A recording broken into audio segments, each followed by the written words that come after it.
In the year 2008, a young man named Julian Buchwald was living a quiet and relatively simple life in a small rural town in southern Australia called Budgeree.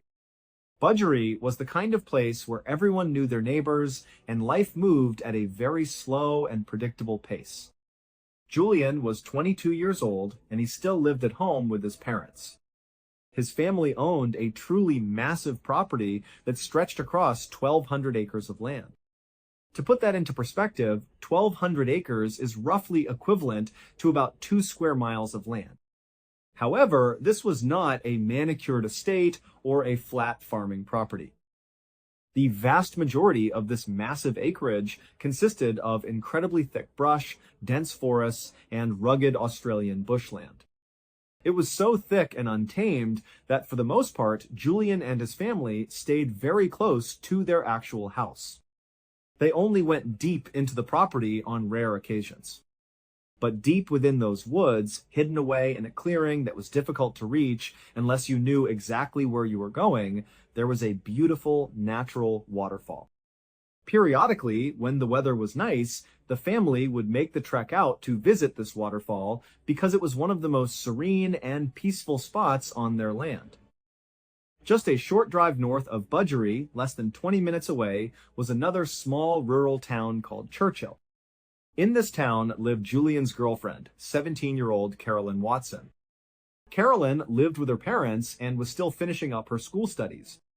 The young couple had met about 2 years earlier at the local church they both attended. They were both extremely devout Christians, and their faith played a massive role in their daily lives and their relationship. They spent a lot of time together, but they always kept their relationship very traditional and conservative. Their plan was to get married the following year, which would be in 2009, as soon as Carolyn turned 18 and completed her studies. They had discussed their future at length, and both of them were fully committed to waiting until marriage to have any kind of physical intimacy. This was a core belief that they both claimed to hold dear, and their families were very supportive of their relationship and their plans for the future. On Tuesday, March 4th of 2008, Julian and Carolyn decided to plan a special afternoon together. It was a beautiful day, and they thought it would be the perfect opportunity to pack a picnic lunch and drive out to the waterfall on Julian's family property. Early that afternoon, Julian left his house, walked out to the driveway, and hopped into his family car. He drove north to Churchill, pulled up to Carolyn's house, and picked her up. She was excited for the afternoon, and they chatted happily as Julian turned the car around and drove them back toward Budgeree. Once they arrived at his family's massive property, Julian steered the car off the main paved road and onto a narrow, bumpy dirt road that wound deep into the forested area toward the waterfall. As they were driving along this dusty, uneven track, Julian was looking out through the windshield when he spotted something unusual on the side of the road up ahead. It looked like some kind of dead animal or roadkill lying on the shoulder. But as they got closer, Julian noticed that this carcass looked much larger and stranger than any animal he was used to seeing in the area. He stared at it through the side window as the car slowly rolled past the shape. Right after they drove past it, Julian turned to Carolyn and told her that he had just seen some really weird, massive roadkill on the side of the road right back there. Carolyn, who did not really have any interest in looking at dead animals, slowly looked up and turned around to peer out the back window. But by that time, the car had already moved further down the track, and she did not see anything. She shrugged it off, and the two of them did not discuss the strange animal any further. Julian continued driving down the dirt road for a bit longer until the trees suddenly parted and the road opened up into a large, beautiful clearing. In the middle of this clearing was a wide field with a small pond, and feeding into this pond was a 10-foot-high waterfall. This was the spot they had been heading toward. Julian parked the car right at the edge of the clearing near the start of the pond. He and Carolyn got out, walked to the trunk of the car, and grabbed their picnic supplies. They set up a blanket right on the edge of the water, looking up at the waterfall, and spent about an hour eating their lunch, talking, and enjoying the peaceful atmosphere.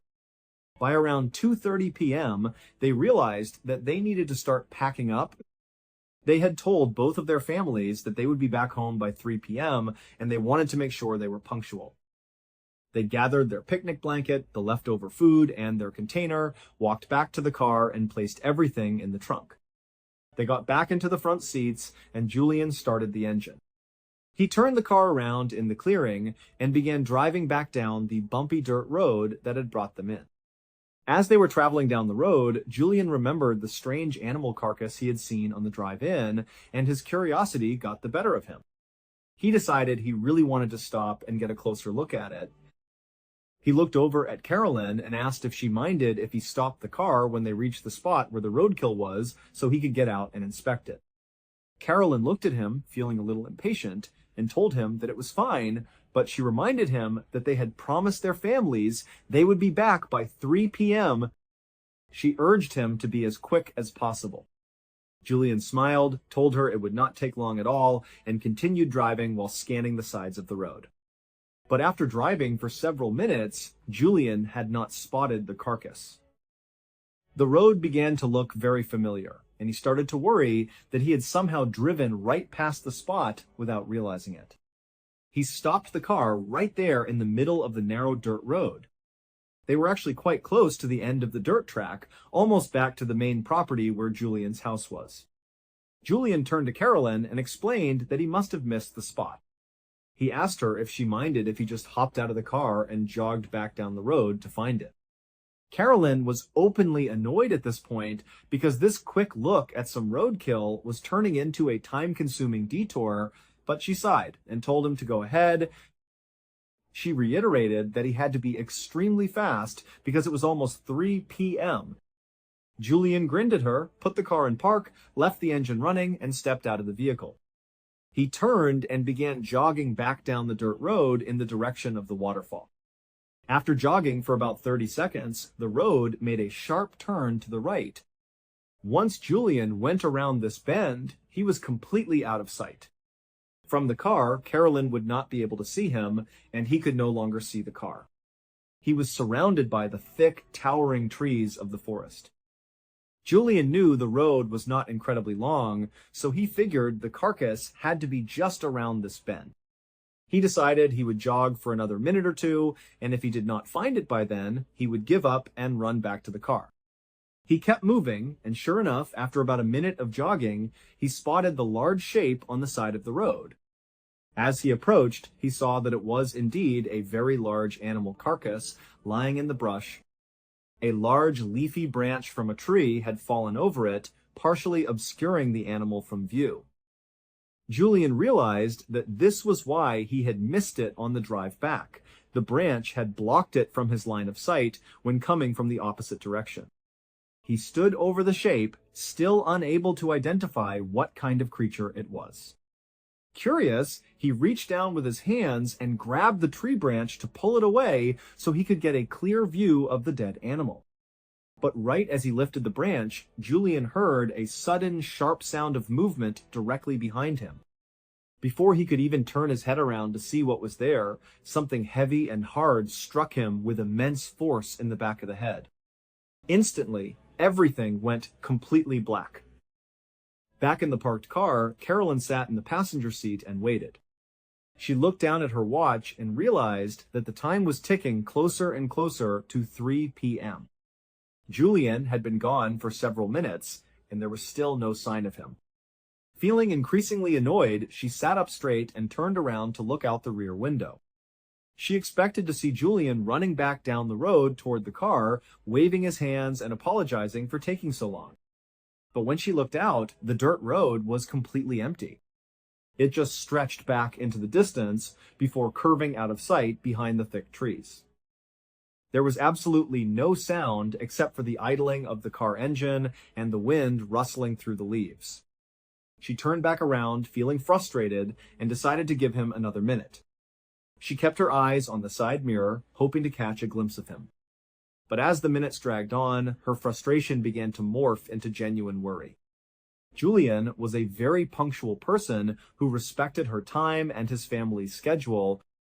It was extremely unlike him to just disappear like this and ignore the time.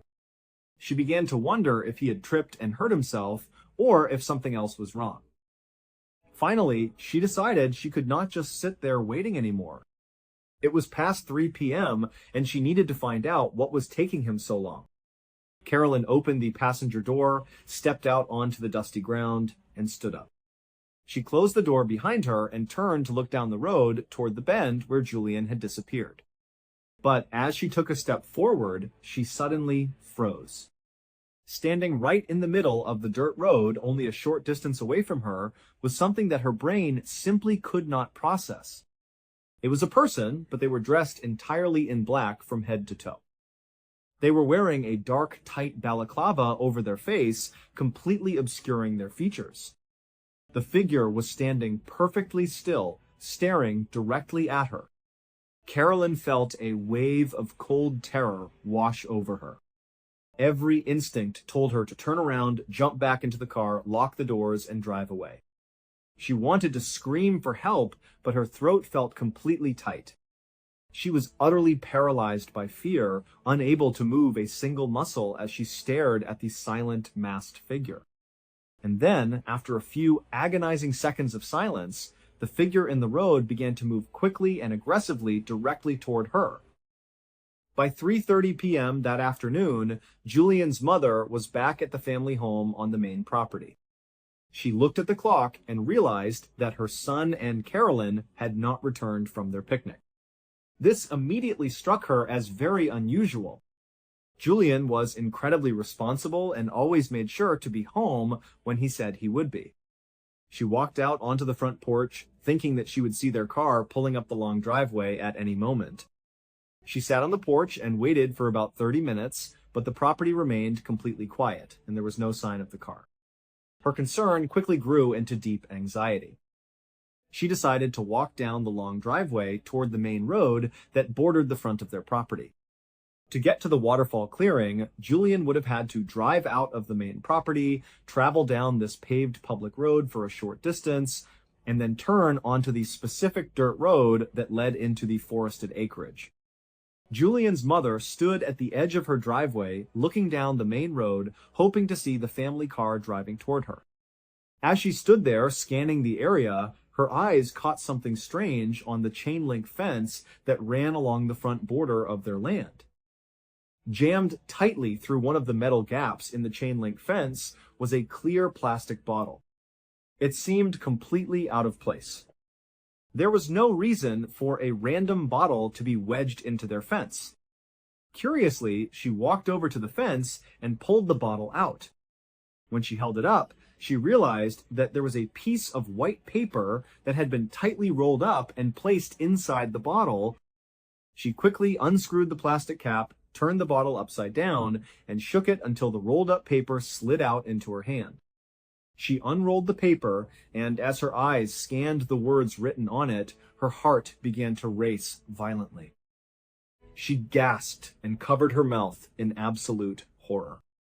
The note was written in terrible handwriting with awful spelling and grammar, but the message it conveyed was chillingly clear. It was covered in strange, hand-drawn symbols that appeared to be satanic or occultic in nature. The note stated that the boy and the girl, referring to Julian and Carolyn, had been taken. It warned the family in no uncertain terms that they were being watched, and that if they contacted the police, Julian and Carolyn would be harmed or killed.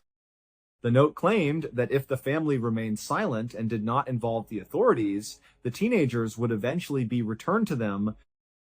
There was no demand for money, no ransom amount listed, and no specific instructions on how to get them back. It was just a direct, terrifying threat. Julian's mother was absolutely terrified. She was caught in a horrifying dilemma. The note explicitly warned her not to call the police, but she knew that her young son and his girlfriend were out there in the hands of someone dangerous. Despite the threats, she decided that she could not handle this alone, and she immediately called the police to report that Julian and Carolyn had been kidnapped. When the police arrived at the property, they took the situation incredibly seriously. They secured the plastic bottle and the note as evidence and began examining them. What immediately caught the investigators' attention was a set of initials written at the very bottom of the threatening note. The initials were O-N-A. The police officers and investigators began researching these initials in connection with the strange satanic symbols drawn all over the paper. It did not take them long to discover that O-N-A stood for the Order of Nine Angles. This was a notorious, self-professed satanic cult. While the cult had originally been founded and operated primarily in the United Kingdom and other parts of Europe, it also had active, secretive chapters in the United States, Canada, Russia, and as it turned out, Australia. The Order of Nine Angles was not just a passive religious group, they held extremely radical and dangerous beliefs. The cult viewed traditional Christianity as a major enemy of the world that needed to be completely dismantled.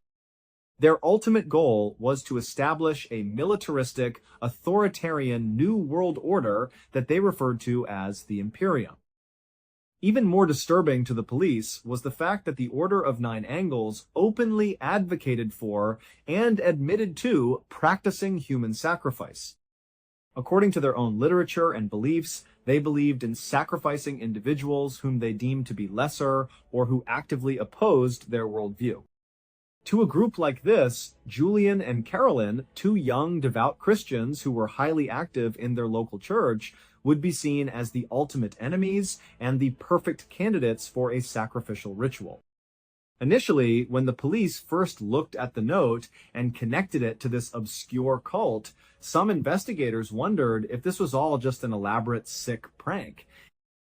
Julian and Carolyn had only been missing for a couple of hours, and the idea of an international satanic cult operating in the rural bushland of southern Australia and kidnapping local teenagers seemed almost too wild to be true. But then Carolyn's parents arrived at the scene, and they delivered a piece of information that completely shattered any theory of a simple prank. Carolyn's parents revealed to the police that exactly 10 days prior, they had received a very strange letter in their mailbox. When they opened it, they found a sheet of paper covered in the exact same bizarre hand-drawn satanic symbols. The letter had made no sense to them at the time. It was filled with vague threats warning them not to go to the police, but because they had no reason to involve the police back then, and because they did not know anyone who would want to harm them, they had simply dismissed it as a weird piece of junk mail or a joke. They had put it away and forgotten about it. But now, with Julian and Carolyn missing and a near-identical note found on the Buckwald property, the situation looked incredibly grim. The presence of the first letter proved that whoever was behind this had been planning the abduction for at least 10 days. It meant that someone had been actively stalking both families, watching their homes, and tracking the teenagers' movements before launching a coordinated, premeditated attack. This was not a random crime of opportunity. It was a highly planned, sophisticated kidnapping. That very evening, the local police launched a massive, coordinated search operation.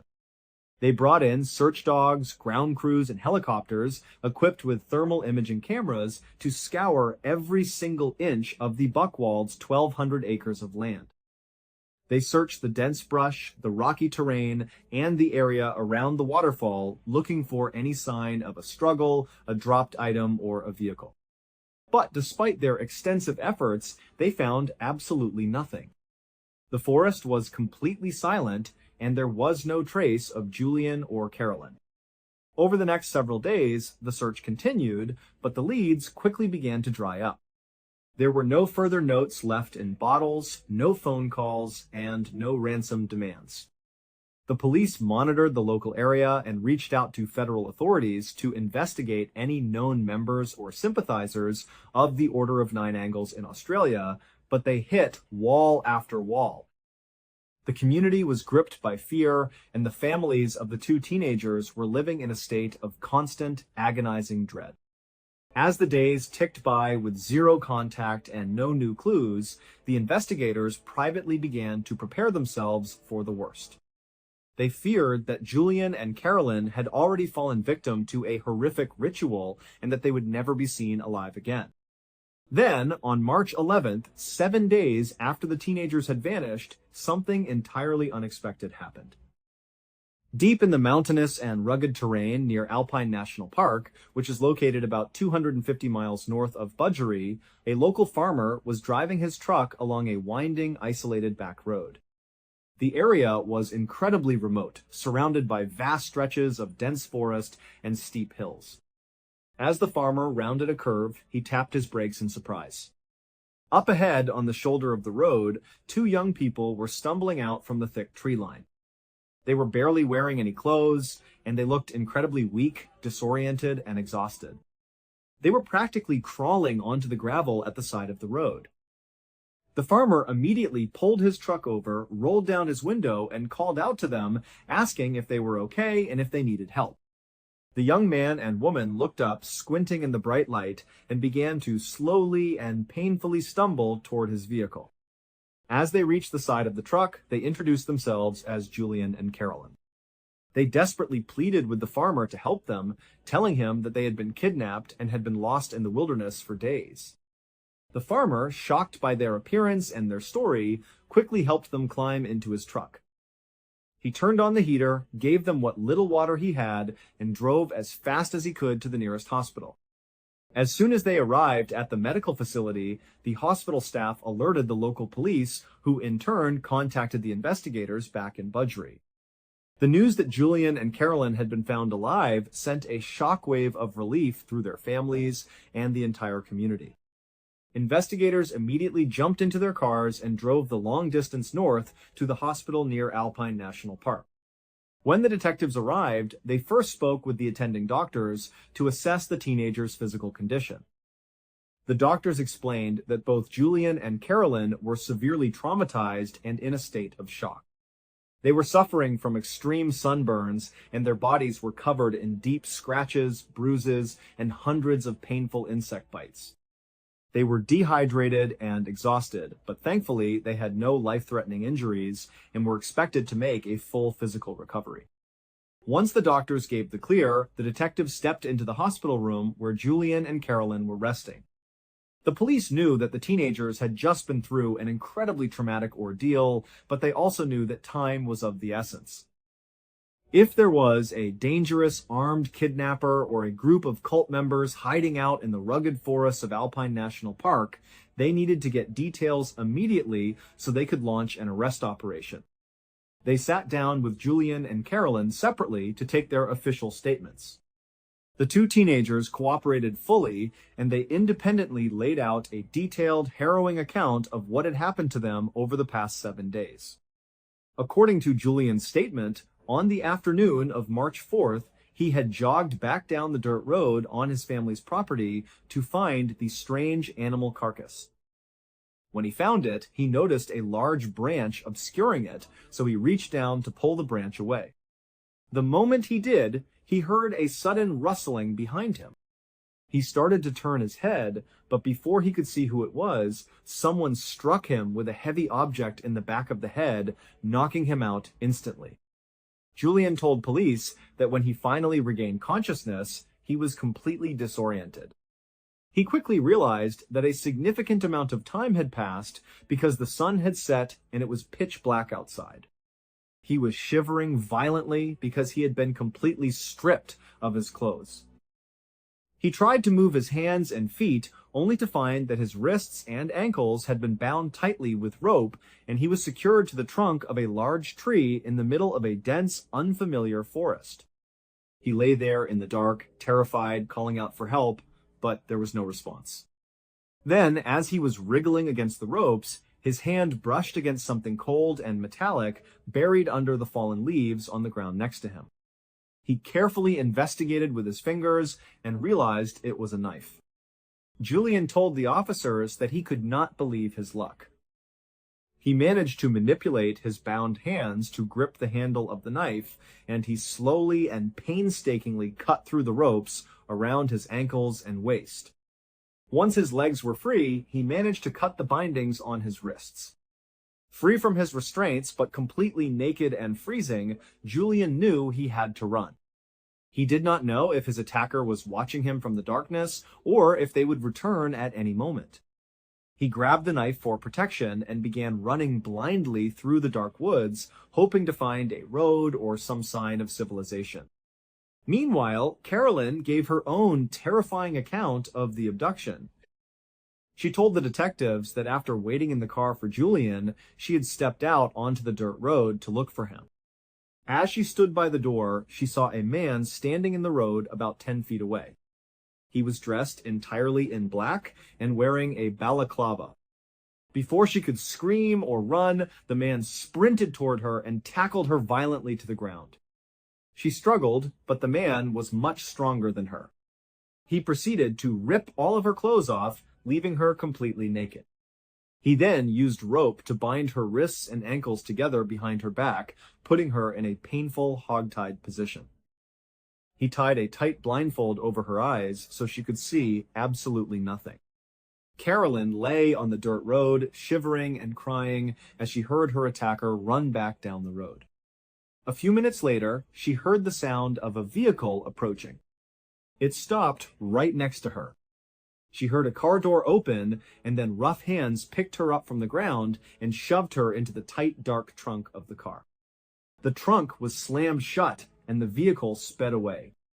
Carolyn described the journey as an absolute nightmare. She lay in the trunk for hours as the car twisted and turned.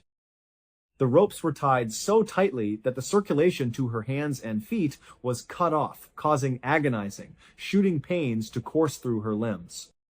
Finally, after what felt like an eternity, she felt the car turn onto a very rough, bumpy dirt track.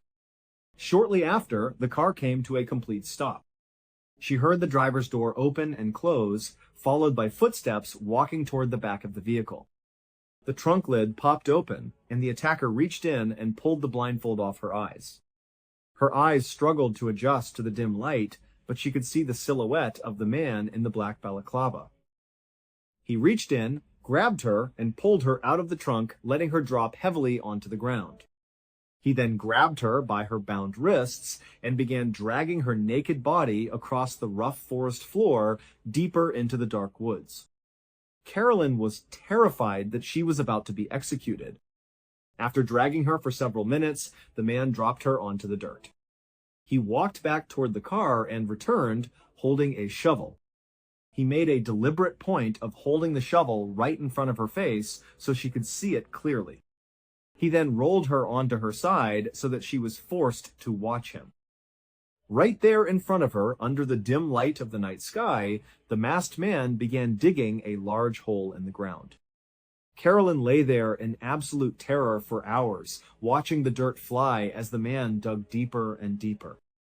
She was convinced that he was digging her grave and that as soon as he was finished, he was going to kill her and bury her body where no one would ever find it. When the hole was finally deep enough, the man climbed out, tossed the shovel aside, and walked over to Carolyn. He picked her up and threw her body into the bottom of the deep hole.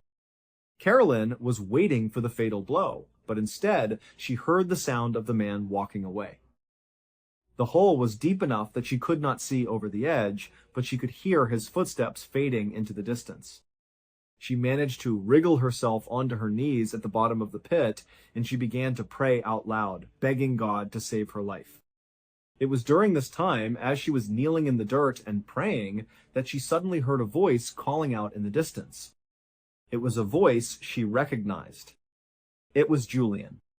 Julian told the police that as he was running through the dark, freezing forest, he had been shouting Carolyn's name, desperately hoping she was nearby.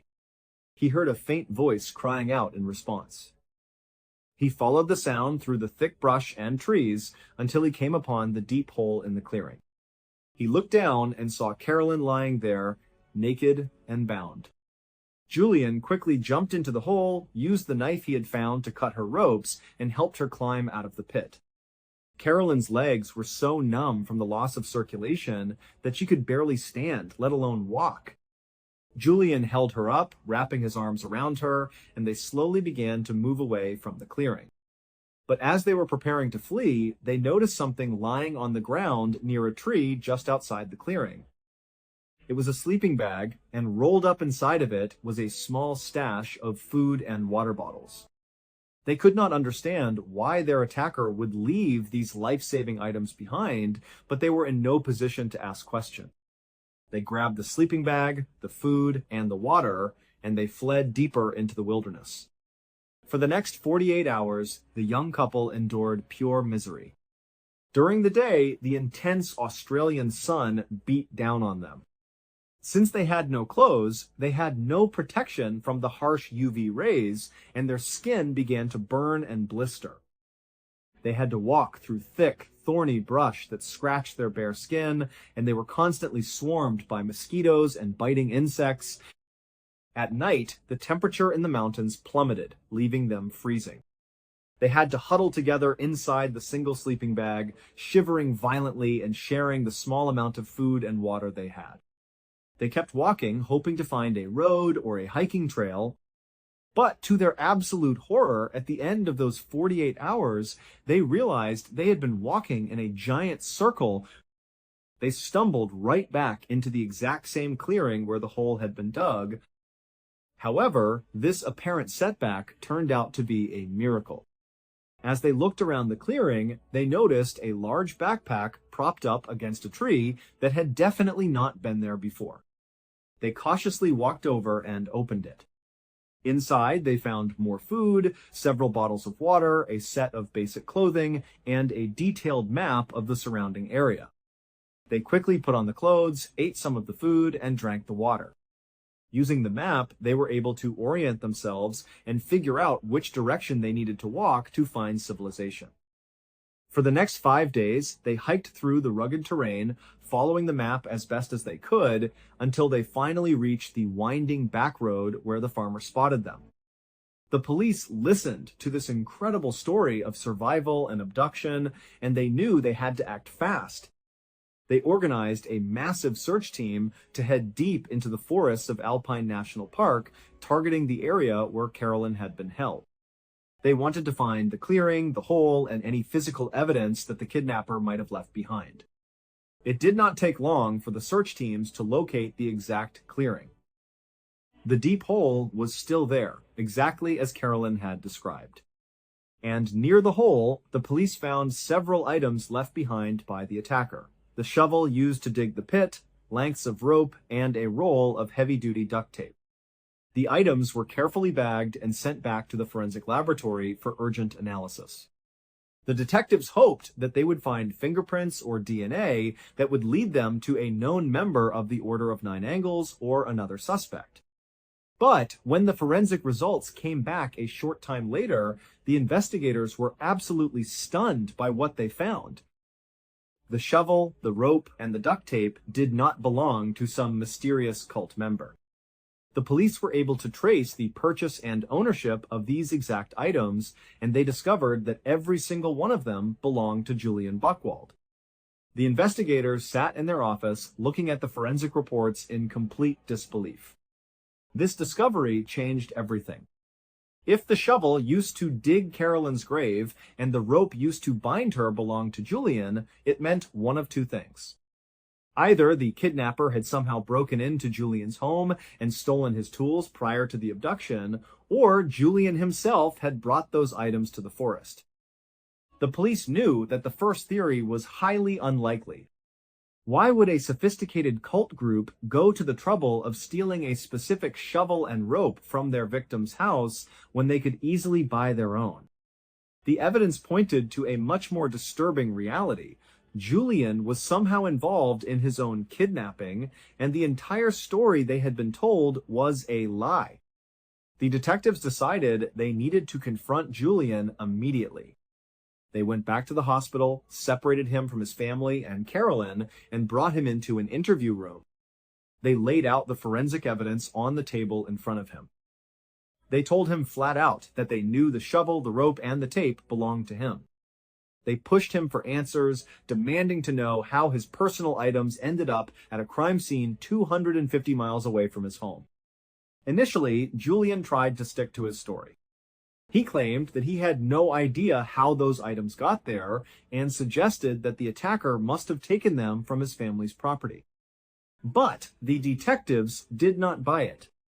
They put intense pressure on him, pointing out the inconsistencies in his timeline and the sheer statistical impossibility of his story. Under the weight of the evidence and the relentless questioning, Julian's confident facade began to crack. Finally, he broke down and confessed to the entire thing. It turns out there was never any satanic cult. The Order of Nine Angles had absolutely nothing to do with the disappearance of Julian and Carolyn. The entire kidnapping, the threats, the survival ordeal, and the search had been meticulously planned and executed by Julian himself. Julian explained to the police exactly how he had pulled off this incredibly elaborate hoax. The plan had started weeks before the actual abduction. Julian had become increasingly obsessed with the idea of having physical intimacy with Carolyn. Because of their strict religious beliefs and their commitment to wait until marriage, Carolyn had made it very clear that she would not engage in any sexual activity before they were wed, but their wedding was still a year away, and Julian decided that he simply could not wait that long. He came up with a bizarre, highly manipulative scheme to force her into a situation where she would feel she had no choice but to give in to his advances. Days before March 4th, Julian had driven up to Alpine National Park on his own. He selected the remote clearing, dug the deep hole using his own shovel, and stashed the backpack filled with food, water, clothing, and the map nearby. He also stashed a sleeping bag, some basic provisions, and his black attacker outfit, which included the balaclava, ropes, and duct tape, closer to his family's property in Budgeree. He then wrote the threatening notes. He researched the Order of Nine Angles online, drew their satanic symbols on the paper, and signed them with the initials ONA to create a massive, terrifying distraction that would point the police in the completely wrong direction.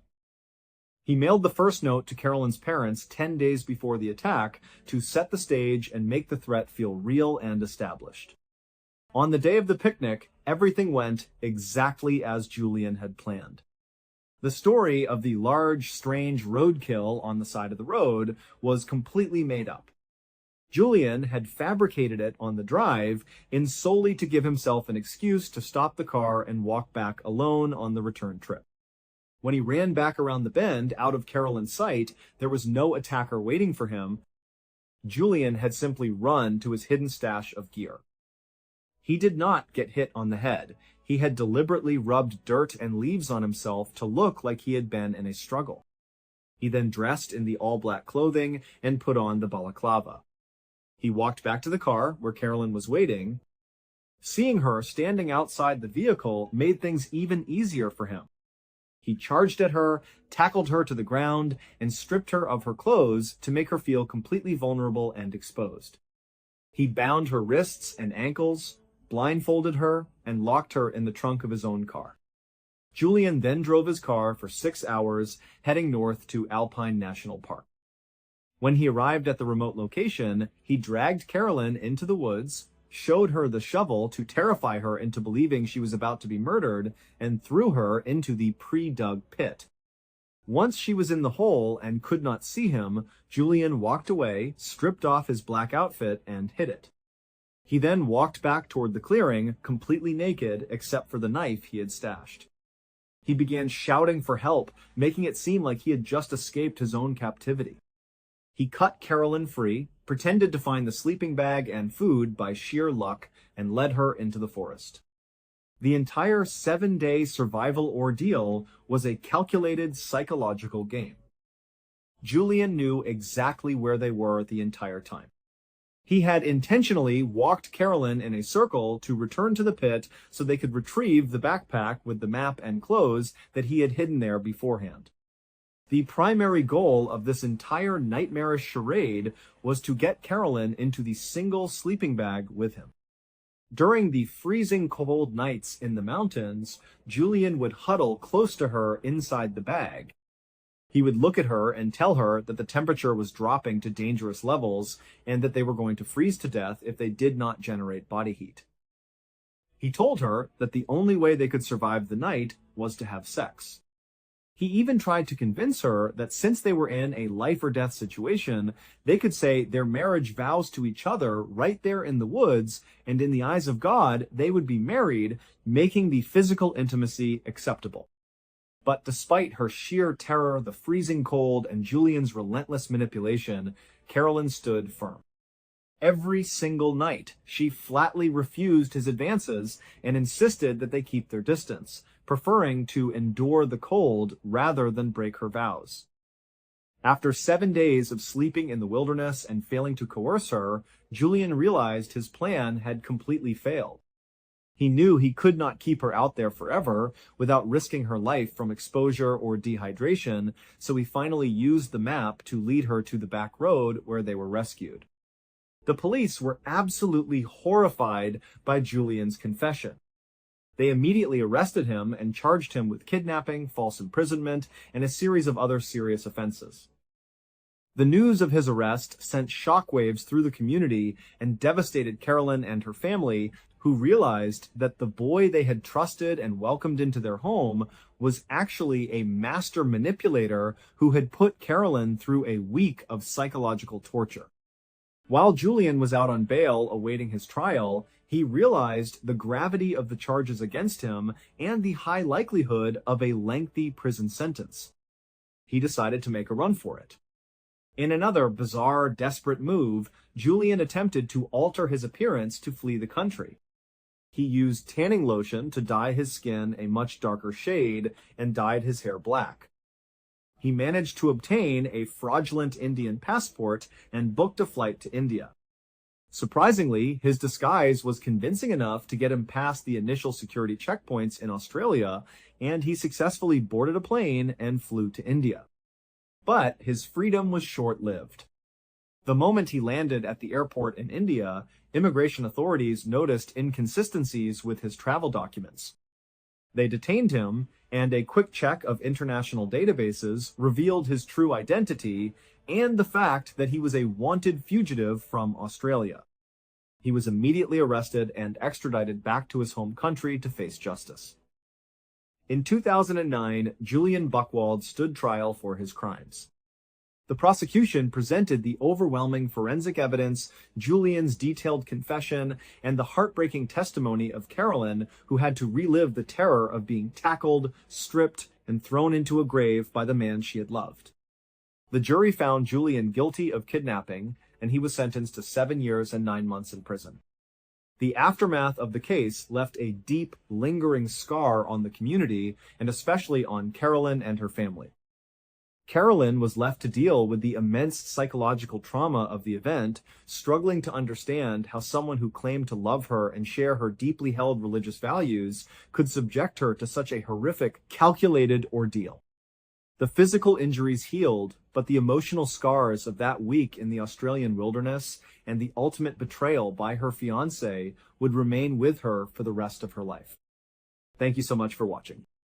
Let me know what you thought of today's episode in the comments.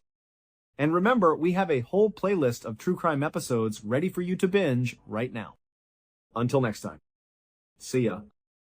In the fall of 1985, a group of friends decided to spend their weekend hiking through the beautiful, rugged wilderness of the Angeles National Forest in Southern California.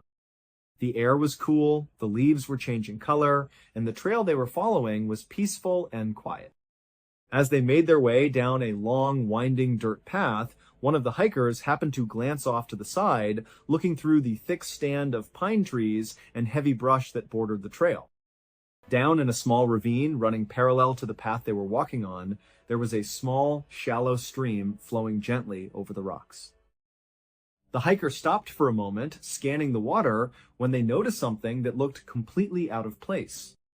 It was a dark, bulky shape lying in the middle of the shallow water, partially covered by the shadows of the overhanging branches and the surrounding foliage. The hiker pointed it out to the rest of the group, and they all stood there on the trail, trying to make out what it was. But from that distance, it was impossible to tell. Curious, and feeling a strange sense of unease, the group decided to leave the main trail. They began to carefully make their way down the steep, slippery slope of the ravine, pushing aside the scratchy bushes and stepping over fallen logs. As they got close to the edge of the stream, the shape in the water began to take a recognizable form. And when they finally stood right at the water's edge, looking down into the shallow flow, they completely froze. They just stood there in absolute stunned silence, staring at the horrific sight. It was the body of a young girl lying face down in the water, pinned beneath a massive, heavy log. The hikers were completely terrified and deeply shaken. They scrambled back up the ravine and ran down the trail to find help. It would take investigators another 3 long years before they would finally understand the dark, twisted, and incredibly sad story behind what those hikers had just stumbled upon in the stream that afternoon. To truly understand how this awful tragedy came to pass, we have to go back to the beginning, to the ordinary, everyday life of a 17-year-old girl named Michelle Avila. Now, almost everyone who knew her just called her Missy. In 1985, Missy was a high school junior living in the working-class community of Arleta, California, which is located in the San Fernando Valley just north of Los Angeles. Physically, young Missy was extremely small.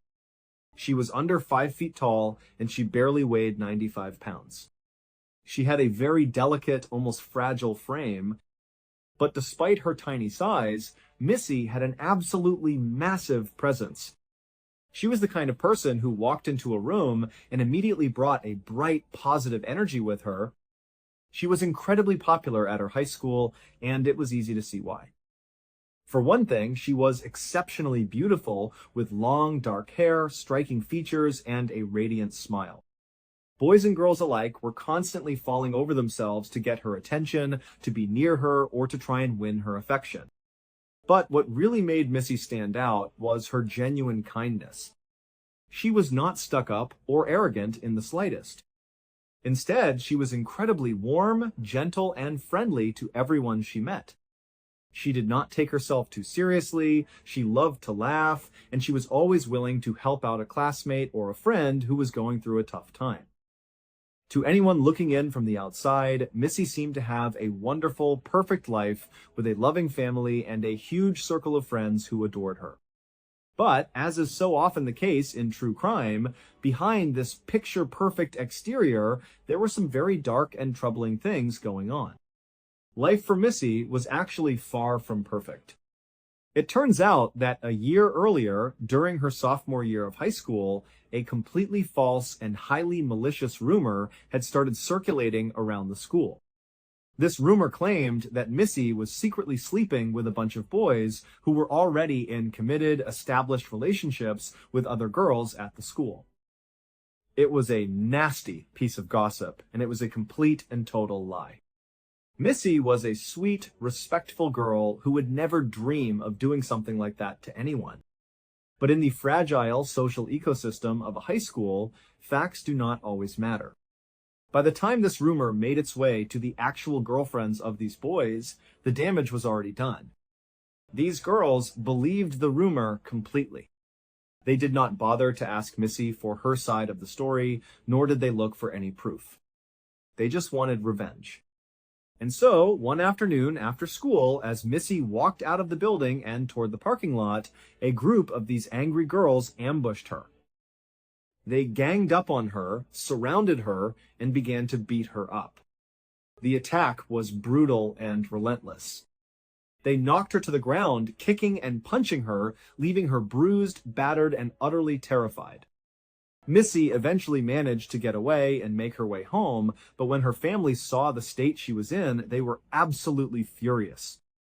Missy's mother, Irene, and the rest of the family immediately decided that they were not going to let this slide. They went straight to the police and pressed charges against the girl who had led the brutal attack, a teenager named Sonia Bond. But pressing charges did not bring a swift resolution. The legal system moved incredibly slowly. The case dragged on for months and months, stretching through the rest of the school year and through the entire summer. But finally, as the school year started up again and Missy entered her junior year, a court date was set. By October 1st, 1985, Missy was just 1 week away from finally going to court, taking the witness stand, and testifying against Sonia Bond. Naturally, Missy was extremely nervous about this. She was a 17-year-old girl who was going to have to face her attacker in a court of law and recount the terrifying beating she had endured. But deep down, she knew she was doing the right thing. She wanted justice, and she wanted to make sure that nothing like this ever happened to anyone else. On October 1st, which was a Tuesday, Missy came home from school just like she did any other day. She dropped her school books off, sat down with her mother, Irene, and told her that she had plans that afternoon to go out and hang out with some of her friends. This was a very common, routine occurrence for Missy. She had a huge social circle, and she loved spending her free time socializing and being active. Her mother, Irene, did not see any issue with this. She just looked at Missy and told her that she could go, but she had to be back home by 6 o'clock sharp for dinner. Missy smiled, agreed to the curfew, and said she would be back on time. Just a few minutes later, a car pulled up on the street directly outside of Missy's house. Inside the car was 17-year-old Laura Doyle. Laura was one of Missy's very close friends, and she had driven over to pick Missy up so they could go hang out. Laura tapped on the horn to let Missy know she was there. Inside the house, Missy heard the honk, said a quick goodbye to her mother and her brother, ran out the front door, and walked down the pathway to the waiting car. She hopped into the passenger seat, closed the door, and the two girls drove away, chatting and laughing. Fast forward to 6 o'clock that evening. The sun was starting to set, and inside the Avila home, Irene was getting dinner ready. But as she looked at the clock, she noticed that Missy was not home yet. Now, Irene was not immediately plunged into a state of panic. While Missy was generally a very good kid who stayed out of major trouble, she was still a teenager. She loved being out with her friends, and from time to time, she would push the limits of her curfew. It was not uncommon for Missy to stay out past 6 and then walk through the door with a big smile, apologizing and asking for forgiveness. Or, sometimes, she would call her mother right around curfew time and ask if she could have just a little bit more time to hang out. So, when the phone inside the house started ringing shortly after 6 o'clock, Irene felt a wave of relief. She assumed it was Missy calling to apologize for being late or asking to stay out a bit longer. Irene walked over to the phone, picked up the receiver, and said hello. But the voice on the other end of the line was not Missy's. Instead, it was another young girl's voice, and it sounded incredibly strained and nervous. It was Laura Doyle, the girl who had picked Missy up earlier that afternoon. Before Irene could even ask Laura where Missy was, Laura spoke up in a very awkward, hesitant tone. She asked Irene if Missy was home yet. Irene was immediately confused by the question. She replied that Missy was not home, and then she said that she thought Missy was with her. After all, Laura had been the one to pick her up. Why would she be asking if Missy was home? As soon as Irene said this, Laura's tone shifted from awkward to sheer panic. She began to stammer, and then she proceeded to tell Irene a deeply concerning story about what had allegedly happened that afternoon. Laura claimed that after she picked Missy up from her house, the two of them had just driven around town for a while, listening to music and talking, which was a very normal thing for them to do. Eventually, they decided to drive over to Stonehurst Park, a local park where they and their friends frequently gathered to hang out. Laura said that she pulled her car into the Stonehurst Park parking lot and immediately started looking around to see if she could spot any vehicles belonging to people they knew. But as she scanned the parking lot, she did not recognize a single car.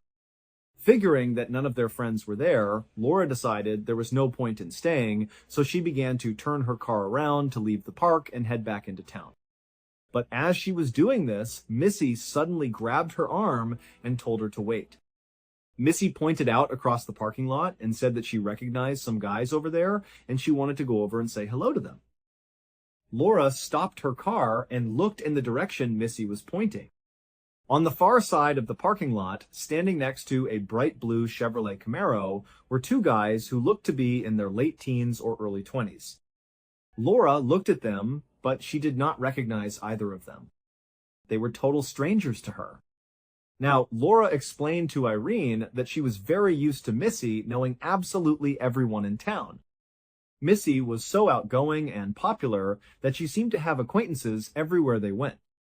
But Laura herself was not a very outgoing person, and she felt incredibly uncomfortable with the idea of going over and socializing with two older, strange guys she had never met before.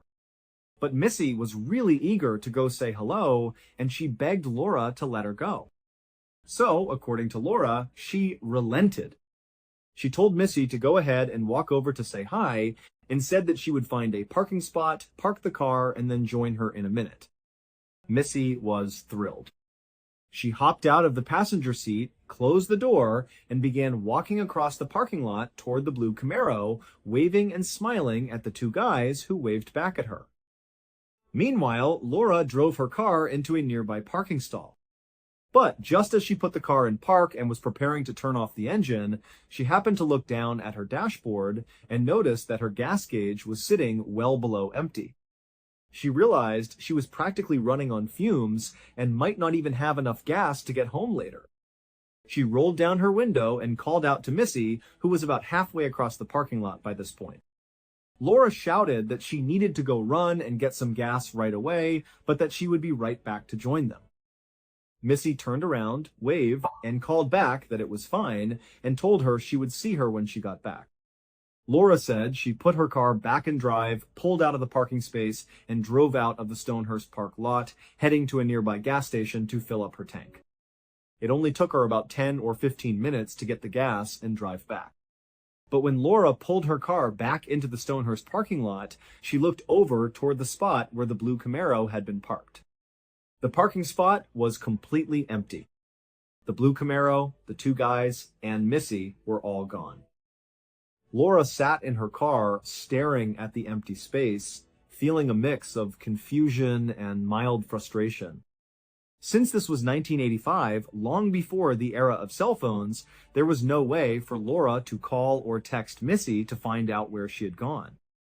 She couldn't ask if they had gone to get food or if the guys had offered her a ride somewhere else. Laura just sat there, trying to figure out what to do. Eventually, she convinced herself that everything was probably fine. Missy knew those guys, and Missy was smart. She could take care of herself.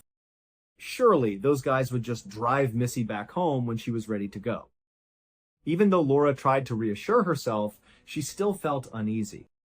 She decided to drive around the local area for a while, scanning the streets and other parking lots, hoping to spot the distinctive blue Camaro or see Missy walking along the sidewalk. But after driving around for quite some time and finding absolutely no sign of her friend, Laura finally gave up and went back to her own house. She waited until just after 6 o'clock to call Missy's house, knowing that Missy had a strict 6 o'clock curfew and would definitely be home by then if she had been dropped off. But now, speaking to Irene on the phone, Laura realized with horror that Missy had not made it home. Hearing this story, Irene was instantly gripped by a deep, unsettling anxiety. It was completely unlike Missy to just vanish like this, especially with two older guys that her close friend did not even know.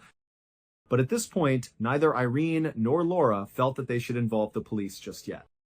After all, it had only been a short while since her curfew, and they did not want to cause a massive, unnecessary scene if Missy was simply running late or had lost track of time. Instead, Irene and Laura decided to take matters into their own hands. Over the next several hours, they sat by their phones, calling every single friend, classmate, and acquaintance they could think of, asking if anyone had seen Missy or if they knew who the guys with the blue Camaro might be. But person after person answered with the exact same response. They had not seen Missy all day, and they had no idea who those guys were. When phone calls yielded absolutely no results, Irene and Laura met up in person.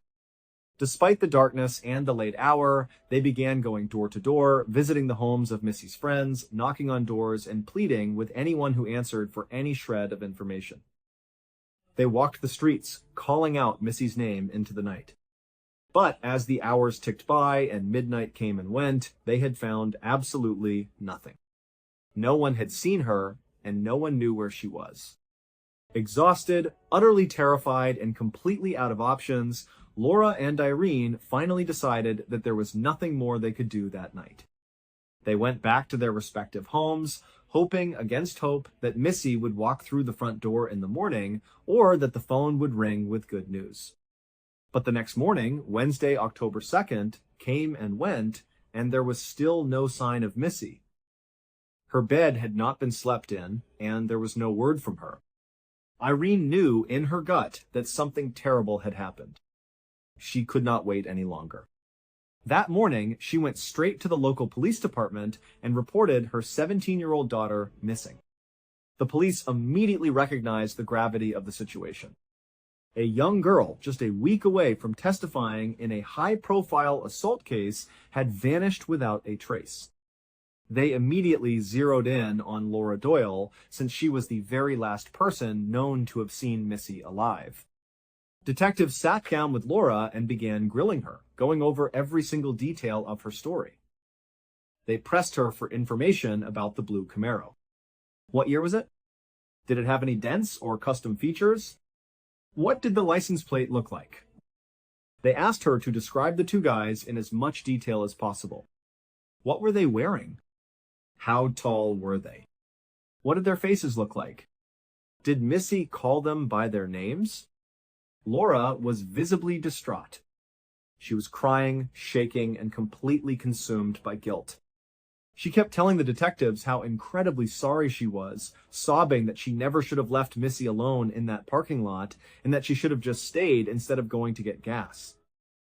She tried her absolute best to answer all of their questions, but she explained that she had been quite far away from the guys and their car. She could only provide very basic, vague, physical descriptions. She said they looked like typical local teenagers or young adults, maybe with dark hair, but she couldn't give any specific facial features because she hadn't been paying close attention and was far away. Despite the lack of specific details, the police took the lead seriously. They launched a massive, coordinated search effort. Officers searched Stonehurst Park from top to bottom, looking for any tire tracks, dropped items, or witnesses who might have seen the blue Camaro. They set up checkpoints and began searching the surrounding neighborhoods of Arletta. At the same time, Missy's family, led by her devastated mother Irene, along with Laura and dozens of other volunteer friends and classmates, organized their own massive search parties. They printed out hundreds of flyers with Missy's picture on them and plastered them on utility poles, storefront windows, and car windshields all over the area. They walked through parks, searched vacant lots, and went down into local ravines, calling out Missy's name. But as Tuesday turned into Wednesday and Wednesday turned into Thursday, neither the official police search nor the desperate efforts of the volunteers turned up a single clue. There was no sign of Missy, no sign of the blue Camaro, and no one in the area recalled seeing two older guys fitting that description. It was as if Missy had simply evaporated into thin air. Then, on Friday, October 4th, just 3 days after Missy went missing, her body was found by those hikers in the Angeles National Forest. When the investigators arrived at the stream, they immediately secured the area and began a detailed search for any physical evidence. Just a short distance away from where Missy's body lay in the water, investigators found several discarded cigarette butts, an empty beer bottle, and a pair of men's denim overalls lying on the ground. In reality, these items had absolutely nothing to do with the crime. They had been left there days or even weeks before by random people who had visited the forest to hang out. But because of the incredibly detailed lie that Laura Doyle had told the police about the two older guys and the blue Camaro, these items seemed to perfectly fit her story. The detectives fell right into the trap. They assumed that the two mysterious guys from the park had taken Missy up into the mountains, hung out, smoked cigarettes, drank beer, and then for some unknown reason, murdered her. The police spent the next several months aggressively chasing down leads about blue Camaros in the San Fernando Valley, interviewing dozens of young men who owned similar cars, and trying to trace the origin of the overalls. But because the blue Camaro and the two guys were entirely fictional, the investigation went completely cold. For 3 long years, Missy's family lived in a state of agonizing limbo. They knew she was gone, but they had absolutely no idea who had killed her or why.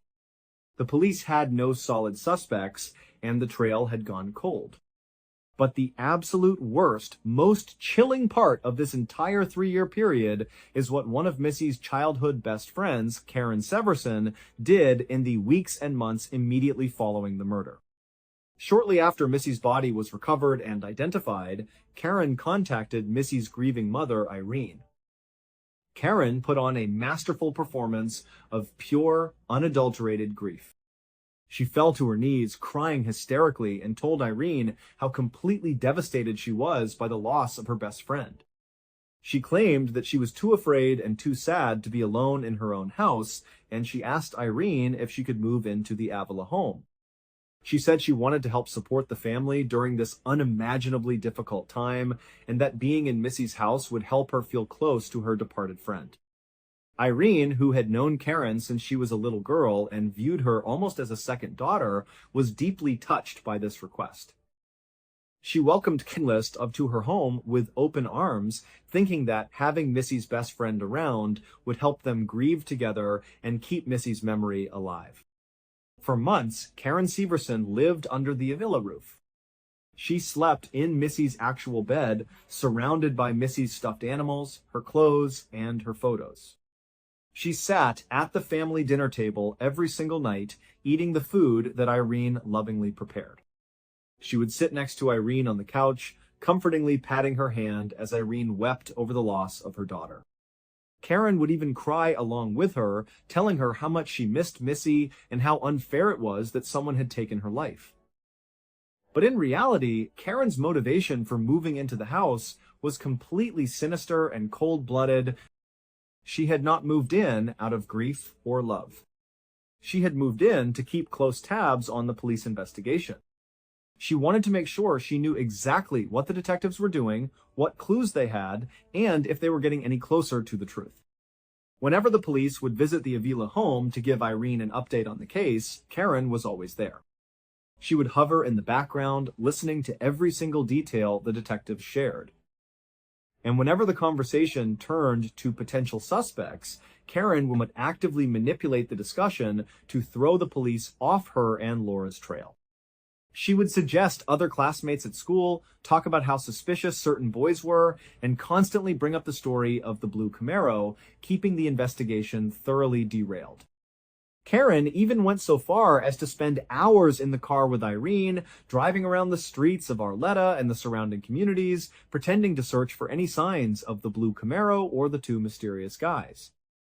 She watched Irene cry, she listened to her pour her heart out in absolute agony, and she offered her fake comfort, all while knowing that she was the very person who had held Missy's head under the water and ended her life. But while Karen seemed to have absolutely no conscience, the third girl who had been in the woods that day, 17-year-old Ava Sarambolo, was living in her own personal waking nightmare. For 3 long years, Eva carried the weight of the horrifying secret. She had not participated in the physical attack or the murder, but she had stood there and watched it happen, and she had done nothing to stop it. In the days immediately following the murder, Karen and Laura had cornered Eva. They looked her dead in the eye and delivered a chilling threat. If she ever spoke a single word to anyone, including her parents, her friends, or the police about what had happened in the woods, they would do the exact same thing to her. They told her that they would drag her up to the mountains, beat her, and drown her in the stream, just like they had done to Missy. Knowing what they were capable of, Eva believed them completely. She was absolutely terrified of Karen and Laura.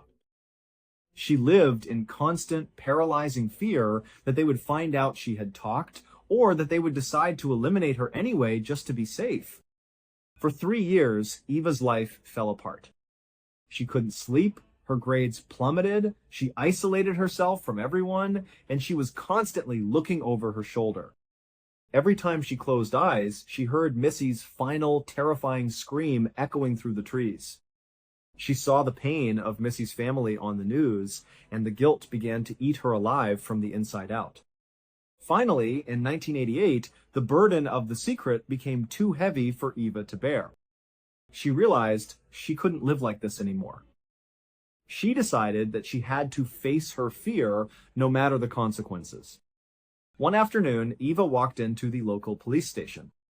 She sat down with a detective, her hands shaking, and told them that she had information about the murder of Michelle Missy Avila.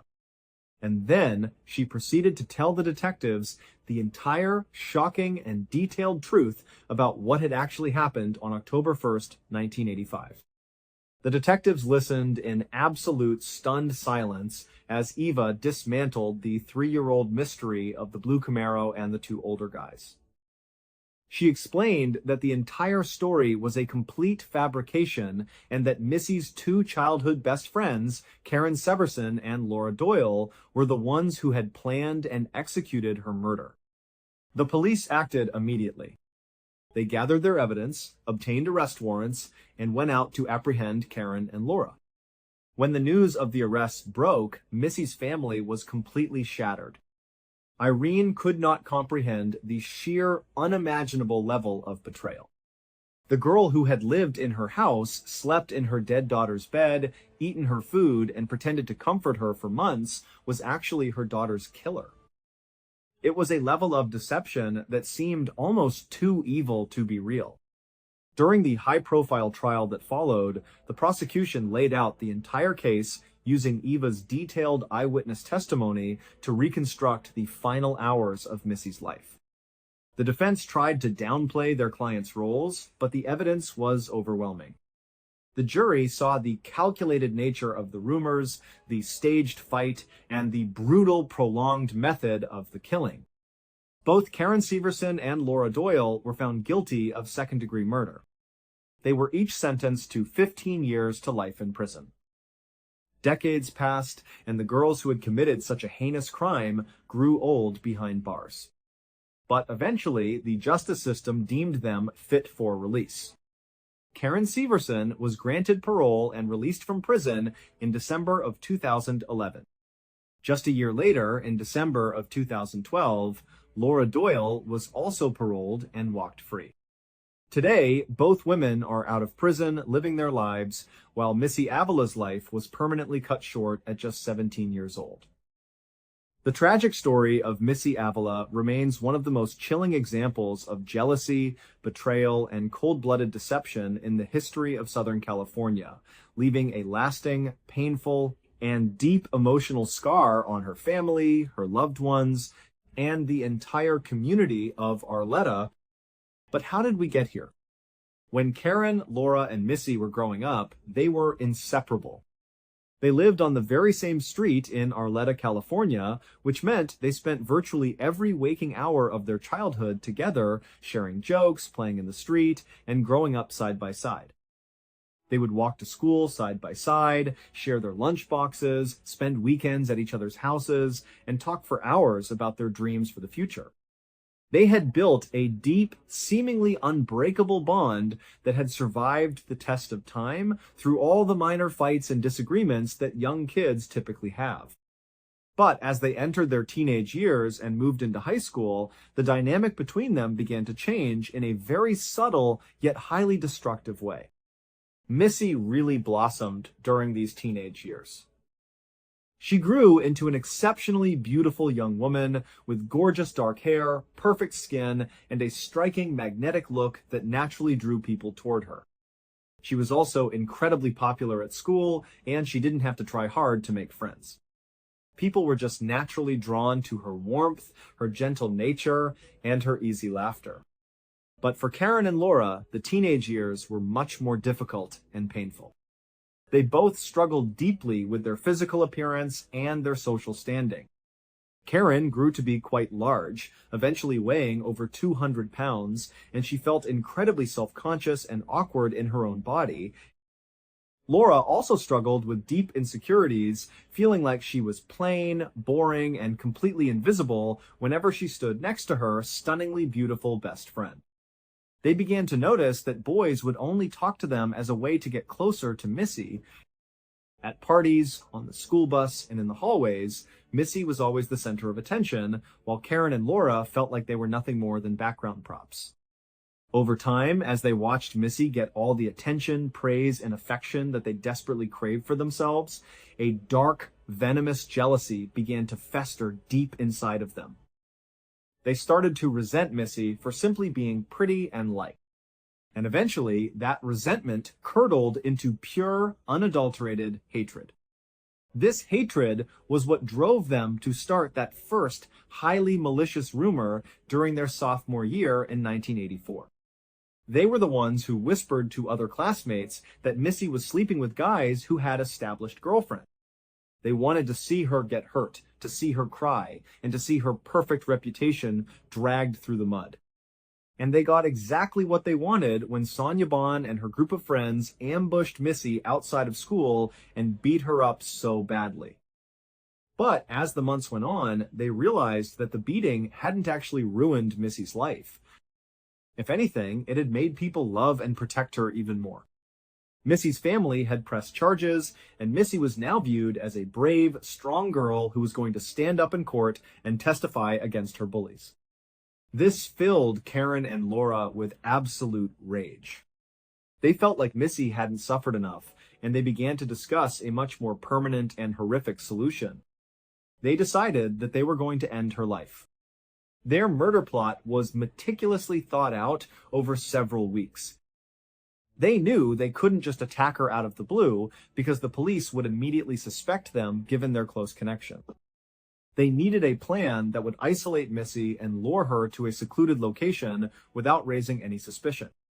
So, they decided to start a second rumor. This rumor claimed that Missy was sleeping with boyfriends who belonged to Karen and Laura.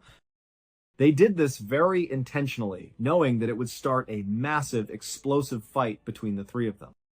They wanted to create a highly public rift in their friendship so that everyone would see them fighting. And indeed, the rumor worked exactly as they had planned. It led to the screaming match where Karen slapped Missy in the face. This slap was a calculated move to draw a clear line of division between them. But then, they put the next phase of their plan into motion. They knew that Missy was an incredibly forgiving, sweet person who hated conflict and loved her friends deeply. They knew she would be devastated by the thought of her childhood friends hating her, and that she would do anything to fix the relationship. So, after letting the silence drag on for a couple of weeks, Laura approached Missy and pretended to be remorseful. She told Missy that she had realized the rumor was a lie, and she wanted them to be friends again. Missy was overjoyed and immediately forgave her. Then, on the morning of October 1st, Karen contacted Missy to deliver her own tearful, fabricated apology. She told Missy that she was so sorry for slapping her and that she missed her terribly. She suggested that they all meet up that afternoon at Stonehurst Park, just like the old times, to put the past behind them once and for all. Missy, completely blind to the danger she was in, was thrilled at the prospect of her friends loving her again. She agreed to the meeting without a single second of hesitation, utterly unaware that she was walking directly into a deadly trap planned by those she trusted most. Thank you so much for watching. Let me know what you thought of today's episode in the comments. And remember, we have a whole playlist of true crime episodes ready for you to binge right now. Until next time. See ya. In the early hours of Saturday, the 19th of October 2013, a 23-year-old man named Ode Edgelor stood at a crowded bar in a dance club in Antwerp, Belgium. The air was thick with the beat of the music and the energy of the crowd. The bartender slid 2 shot glasses across the slick surface of the bar, and Ode expertly scooped them up. He turned, a grin on his face, and handed one to his friend, Kevin Rodriguez Fuentes, who was waiting right behind him. It was Kevin's birthday, and the night was all about celebrating. Ode raised his glass high. Over the thumping bass, he shouted, "Happy birthday," in his native Spanish. Kevin grinned back, and together they tilted their heads back and slammed down the shots. The burn of the liquor was just another part of the night's excitement. Ode was relatively new to Antwerp. He had moved from Spain about 6 months earlier for a great job as a computer engineer. It was a big step, moving to a new country where he didn't know a soul. But Ode was outgoing and friendly, and it didn't take him long to start building a new life. He'd met Kevin at a local beer festival not long after he arrived. They hit it off immediately. Kevin was from the area, so he took Ode under his wing, introducing him to his circle of friends and showing him all the best places to go out in the city. They became close, fast. Back in the club, after the shots, Kevin tapped Ode on the shoulder. He pointed towards the middle of the dance floor, a wide smile spreading across his face. A group of young women, about their age, were dancing together. Without another word, the two friends made their way through the crowd and onto the dance floor. From that point on, the night dissolved into a happy, energetic blur for Ode. He went back and forth between dancing with their new friends and heading to the bar for more drinks. He was having an amazing time. It was nights exactly like this that were making Antwerp feel less like a foreign city and more like a real home. But as the hours wore on, he could feel the alcohol catching up to him. He knew that if he stayed much longer, he risked passing out right there. Sometime later, Ode, Kevin, and a few of the new friends they'd met stumbled out of the club's doors and into the cool night air. The city streets were quiet and mostly empty. Ode instinctively pulled his phone from his pocket to check the time. His vision was blurry, and he had to squint, but he could make out the numbers on the screen. It was nearly 4 a.m. It was incredibly late, practically the next morning. He knew it was time to call it a night. He said his goodbyes to the group, wished Kevin a final happy birthday, and then turned to begin the walk home. The next morning, Kevin woke up in his bed with a skull-splitting headache. He blinked his eyes open, his room slowly coming into focus. He let out a sigh of relief. He was home, safe. The last part of the night was a complete fog. He honestly couldn't remember how he'd even gotten back to his apartment. He groaned, rolled over, and fumbled for his phone on the nightstand. It was a reflexive move for anyone after a long night out. He sent a group text to Ode and another friend who had been with them, asking the simple question, "How are you feeling?" The other friend replied almost immediately, complaining about his own hangover.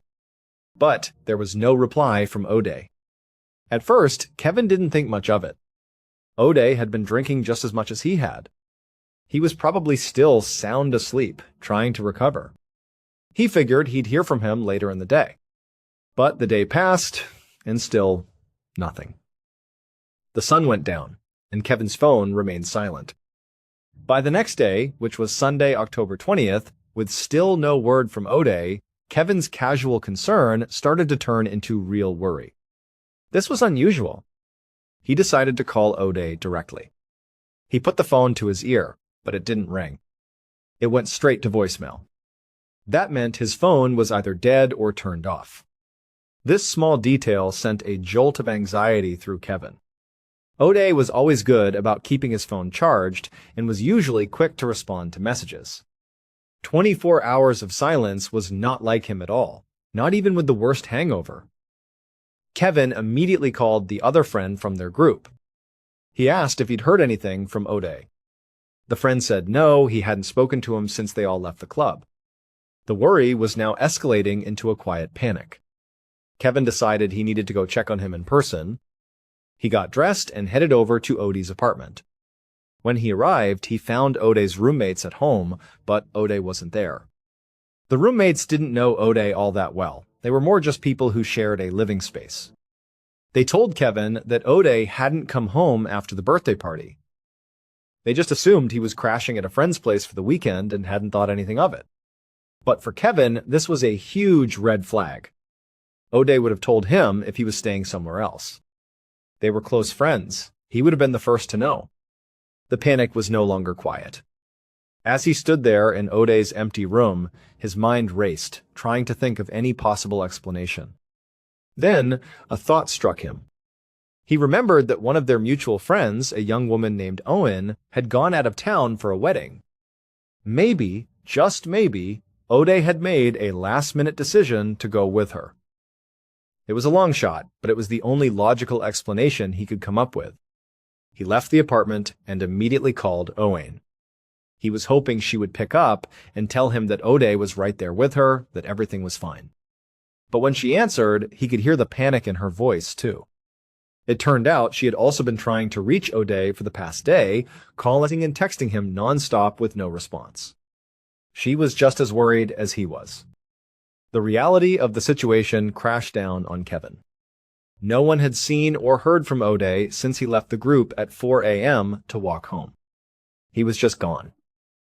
Kevin felt a wave of helplessness wash over him, but he knew he couldn't just stand there. His friend could be in trouble. He took a deep breath, his hands shaking slightly, and he contacted the police to officially report Ode Edgelor as a missing person.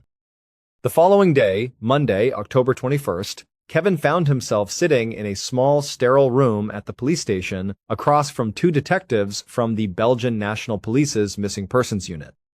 As they began to ask him questions, the meeting quickly became frustrating for everyone involved. Kevin tried his best to recount the events of the night, but his memory was a haze of blurry images and fragmented conversations. He had been just as drunk as Ode. He felt a deep sense of guilt for not being able to provide more details. But he did manage to recall a few crucial things. He remembered exactly what Ode had been wearing, a gray hooded sweatshirt and a very distinctive black and white checkered scarf. He also knew the specific area of the city where they had been out. But that was about it. When he left the police station, Kevin felt like he had failed his friend. The idea of just going home to sit and wait while the police conducted their search was unbearable. Ode could be hurt somewhere, needing help. He had to do something more. That afternoon, Kevin met up with Owen and a few of Ode's other friends. Together, they printed hundreds of posters with Ode's picture on them. They spent the rest of the day and evening plastering them all over the city on telephone poles, in shop windows, at bus stops. Antwerp was a bustling city, with bars and restaurants open late into the night. Surely someone must have seen a young man in a black and white checkered scarf walking home. People don't just vanish into thin air. Meanwhile, the detectives got to work. Kevin hadn't given them much, but what he did provide was a starting point. Knowing the general location and what Ode was wearing turned out to be incredibly useful. Police began the methodical process of collecting CCTV surveillance footage from businesses and street cameras in the area where Ode was last seen. They painstakingly reviewed hours and hours of footage, looking for a glimpse of that gray hoodie and checkered scarf. It didn't take them long to find him.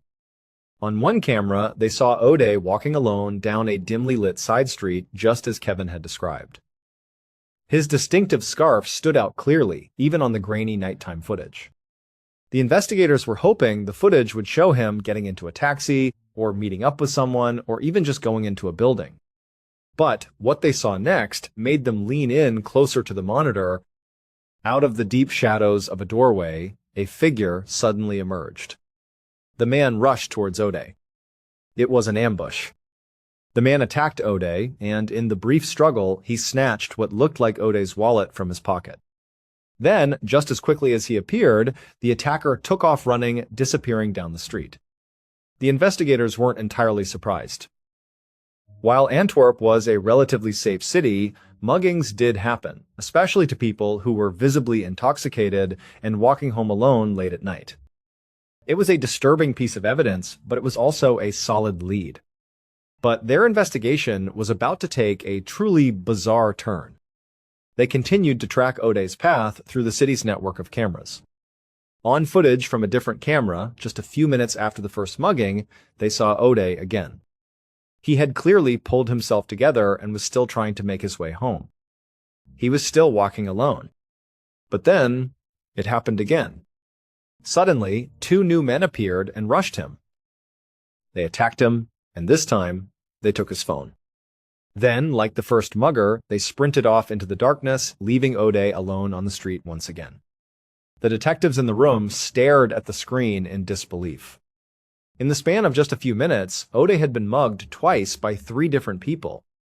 None of them had ever seen anything like it. It felt like a scene from a movie, something so unlucky it was almost unbelievable. Now, they had a new set of questions. Were these 3 attackers working together? Was it some kind of coordinated attack?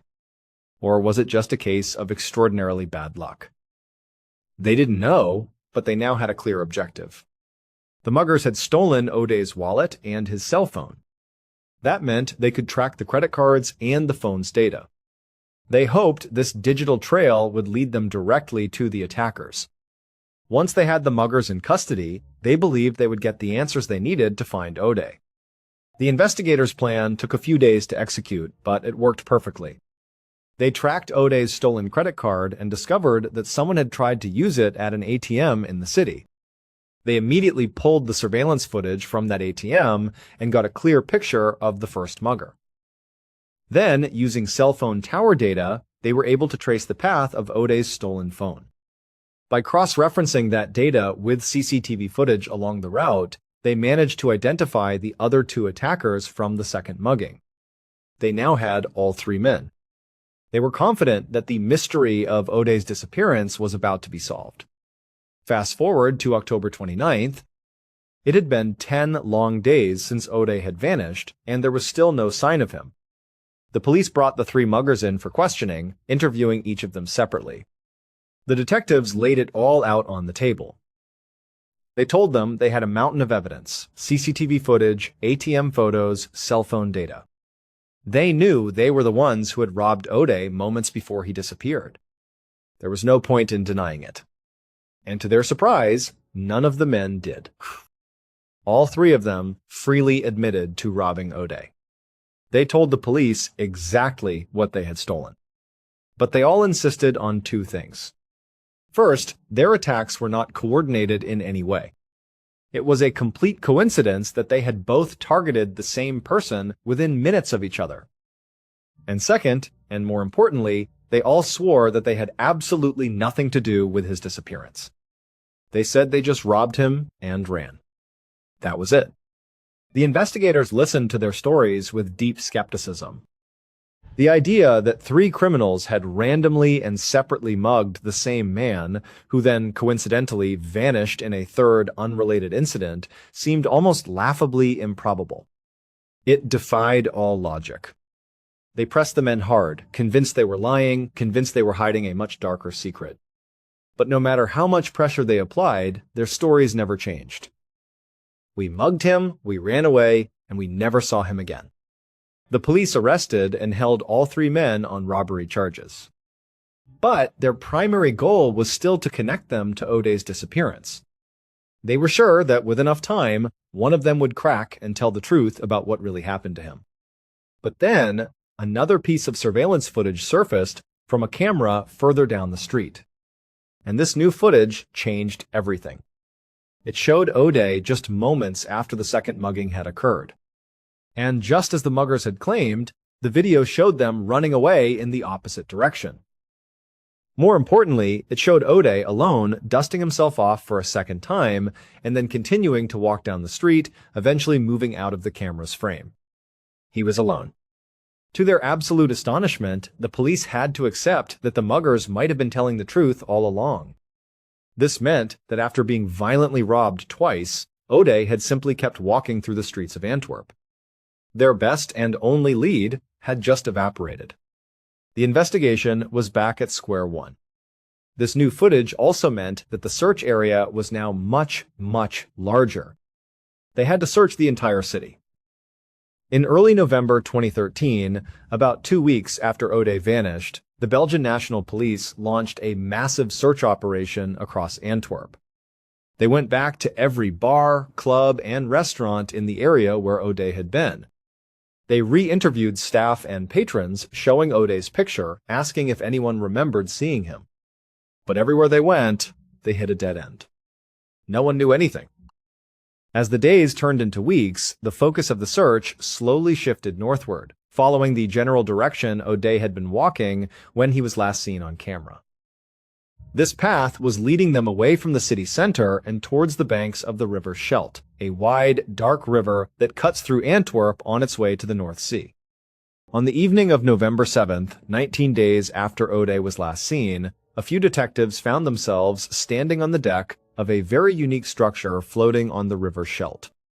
It was called the Boat. Earlier that day, police boats had been dragging the riverbed while search dogs patrolled the banks, looking for any sign of O'Day. A visit to the Boat was a necessary part of this river search. The Boat was a massive entertainment venue, a club, a bar, and a high-end restaurant, all built onto a converted ship that was permanently moored in the river. But its main attraction, the thing that drew crowds from all over, was an almost Olympic-sized swimming pool built right into the deck. It gave the incredible illusion of a pool floating on the surface of the river. It was known as the world's largest floating swimming pool, and it was always busy. The detectives hoped that because of the boat's excellent, unobstructed view of the river and the surrounding banks, someone there might have seen something on the morning O'Day went missing. They split up and began interviewing the staff and patrons, asking the same question they'd asked hundreds of times. Did you see a young man wearing a black and white checkered scarf? By now, nearly everyone in the city knew about O'Day's case. His face was on posters everywhere. People were eager to help, trying to recall any small detail that might be useful. But despite their best intentions, no one on the boat had any meaningful information. The investigators left empty-handed and spent the rest of the day watching the fruitless search of the river. On the 19th of November 2013, 1 full month after O'Day's disappearance, his friends and family held public gatherings in both Antwerp and his hometown in the Basque Country of Spain. His family in Spain made it clear this was not a memorial. They were holding on to the hope that O'Day was still alive somewhere. The gathering was a show of love and an effort to keep his story in the public eye. In Antwerp, his friends tried to send the same message of hope. But as 2013 came to a close, that hope was beginning to fade. The police investigation had stalled completely. The 3 muggers were still in custody, but they hadn't changed their stories. The citywide canvass had yielded nothing. O'Day's friends and family began to fear the worst, that the police, with no new leads to follow, would simply give up. But then, in the early summer of 2014, something incredible happened. More than 7 months after he disappeared, O'Day's story suddenly went viral. It spread far beyond Belgium and Spain, capturing the attention of people all across Europe. This was highly unusual. Thousands of people go missing every year, and most cases barely make the local news. But there was something about O'Day's story, the young engineer starting a new life, the unbelievable double mugging, the complete mystery of his vanishing that resonated deeply with people. It felt impossibly tragic. Just as it seemed the official investigation was winding down, a massive public outcry demanded the opposite. People from all over the continent called for the Belgian police. The international support was overwhelming. Poets wrote poems about O'Day. Musicians wrote songs for him. Charity groups organized their own volunteer searches in Belgium. It was as if the world was rallying together with a single voice. Find O'Day. The tipping point came in October 2014, as the first anniversary of his disappearance approached. One of the most famous soccer players in the world, Cristiano Ronaldo, played a match wearing a jersey with images of O'Day on it. The message reached millions. The pressure on the Belgian government became immense, and they responded. The Belgian National Police officially redoubled their efforts, expanding the search to the entire country. They even enlisted the help of Interpol to extend the search into other European nations. Throughout 2014 and into 2015, investigators revisited every lead, re-interviewed every witness, and made regular public announcements to show they were still actively searching. But despite this monumental effort, they found nothing. O'Day was still gone. Then, on the 18th of September 2015, Nearly 2 years after Ode's disappearance, a strange incident involving the Boda boat would ultimately lead to the answer.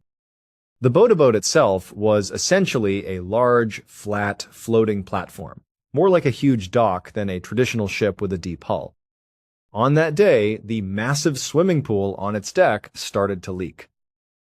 Because the pool was recessed into the deck, its bottom was submerged just below the surface of the river. A breach in the pool's base caused it to take on water from the river, and the immense weight of it all became too much. The entire swimming pool structure broke away from the main Boda boat and sank to the bottom of the river Scheldt. Luckily, no one was hurt, but the story made local headlines. The Boda boat was a major city attraction. The city quickly began making plans to salvage the sunken pool. On the 11th of February 2016, almost 2.5 years after Ode vanished, the recovery operation began. 2 massive cranes mounted on a barge were brought in. Cables were lowered and attached to the sunken pool. A member of the work crew stood on the barge, watching intently as the cranes slowly, carefully began to lift their heavy load from the riverbed. The water churned as the massive structure was raised. Soon, the top edge of the swimming pool broke the surface. A few workers let out a small cheer. But the crew member on the barge saw something else. Something in the water, caught on the rising structure. At first, he couldn't make it out. He leaned over the side for a better look. His eyes widened in horror. He immediately shouted for the crane operator to stop. The whining of the cranes fell silent. With a shaking hand, the crew member pulled out his phone and dialed the police. After a thorough forensic investigation, the police were finally able to piece together what happened to Ode Ejiofor on that tragic night. At around 4 a.m., on the 19th of October 2013, after leaving his friends, Ode started his walk home. He was mugged twice in rapid succession. After the second attack, he was hurt, scared, and extremely disoriented from the alcohol and the trauma. He tried to continue on his way, but he was lost. Sometime later, he encountered a group of strangers who saw his condition beat up and confused and tried to help him. They offered to call him a taxi, but Ode was so disoriented he didn't even seem to understand them. He just wandered off into the night. By this point, he had walked far off course, ending up near the banks of the river Scheldt, nowhere near his home.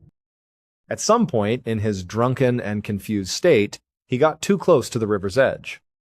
He stumbled, lost his footing, and fell into the cold, dark water. The shock of the icy water may have sobered him slightly, but he was too intoxicated to fight the strong current effectively. The river pulled him along, eventually sweeping him up against the side of the Boda boat.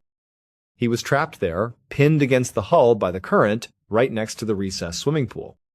He was exhausted and too weak to swim away. He struggled to keep his head above water, but eventually, he had no energy left. The current pulled him under the surface and forced him into the small space between the bottom of the swimming pool and the riverbed.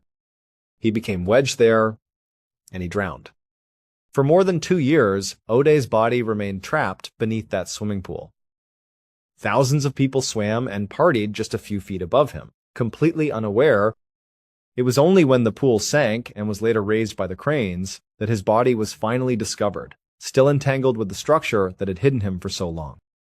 The 3 men who mugged Ode were ultimately convicted of robbery and each served about 4 years in prison. They were never directly linked to his death. While the authorities concluded that the most likely scenario was a tragic accident where Ode simply fell into the river, they were never able to officially rule out the possibility of foul play. To this day, Ode's parents have called for the investigation to be reopened, still searching for definitive answers and closure for the loss of their son. Thank you so much for watching.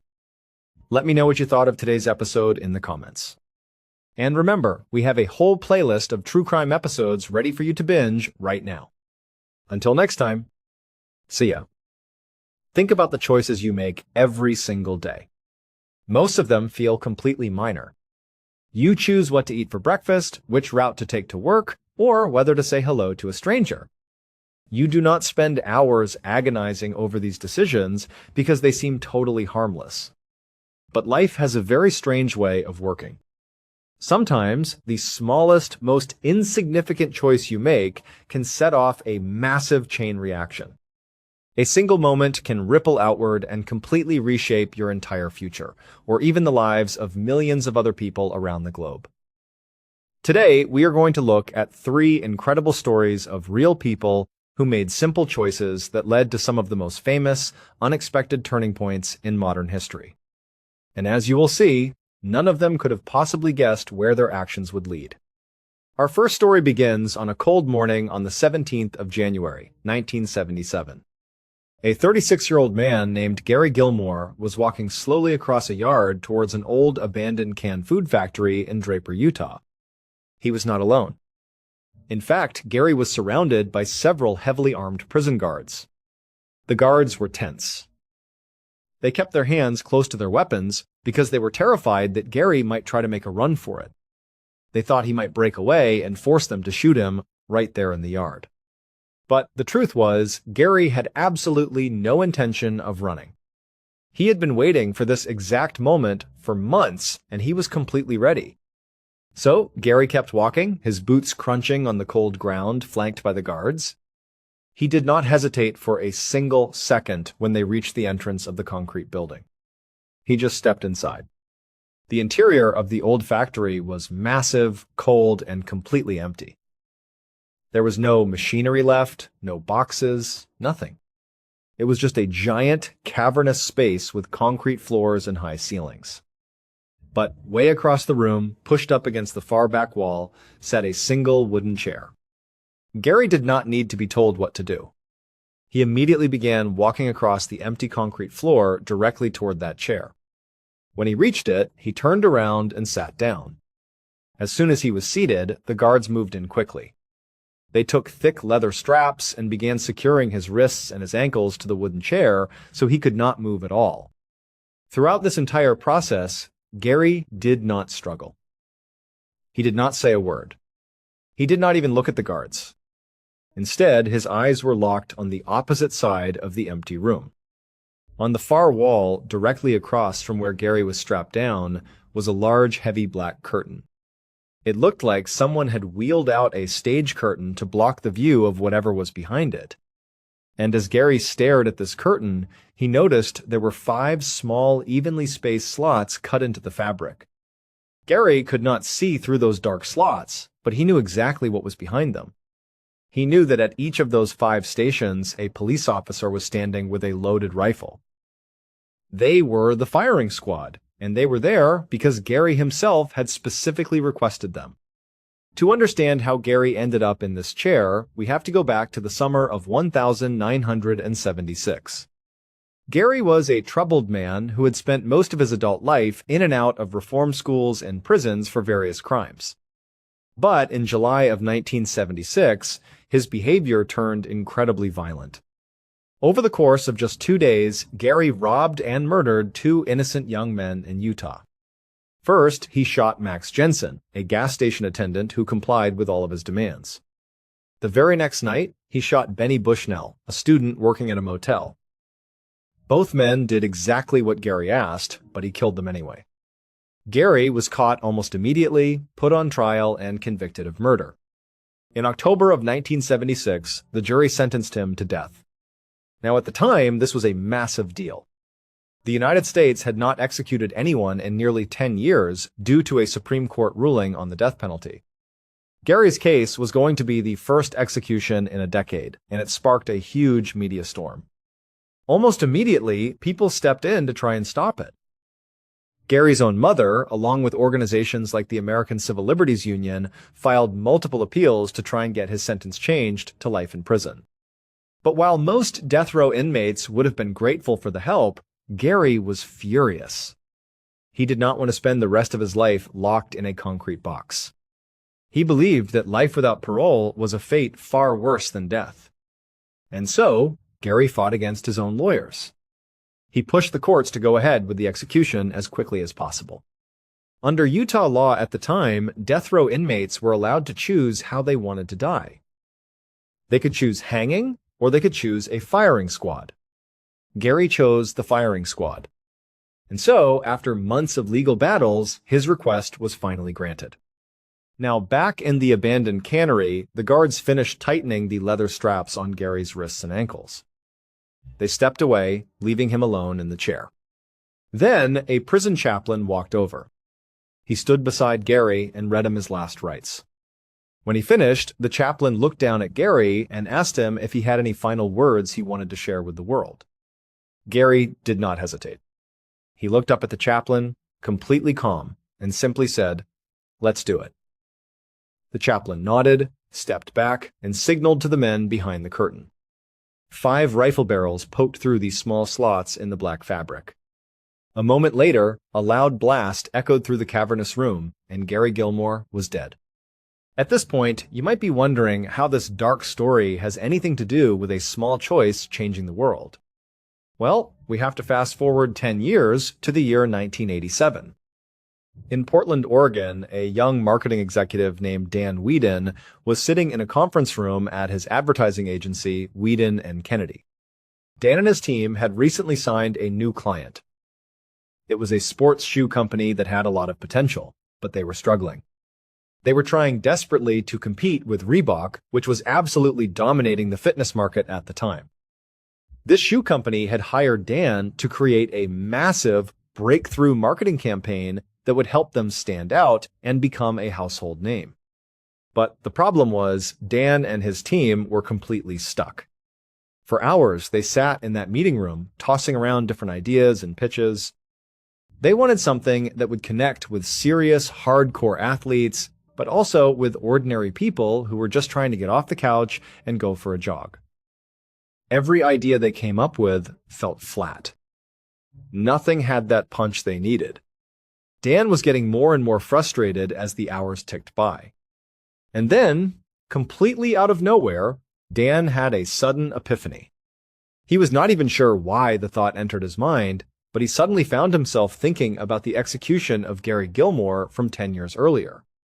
Like millions of other Americans, Dan had watched the news coverage of the execution back in 1977. And for some strange reason, as he sat in that frustrating meeting, he remembered the very last words Gary had spoken right before the rifles fired.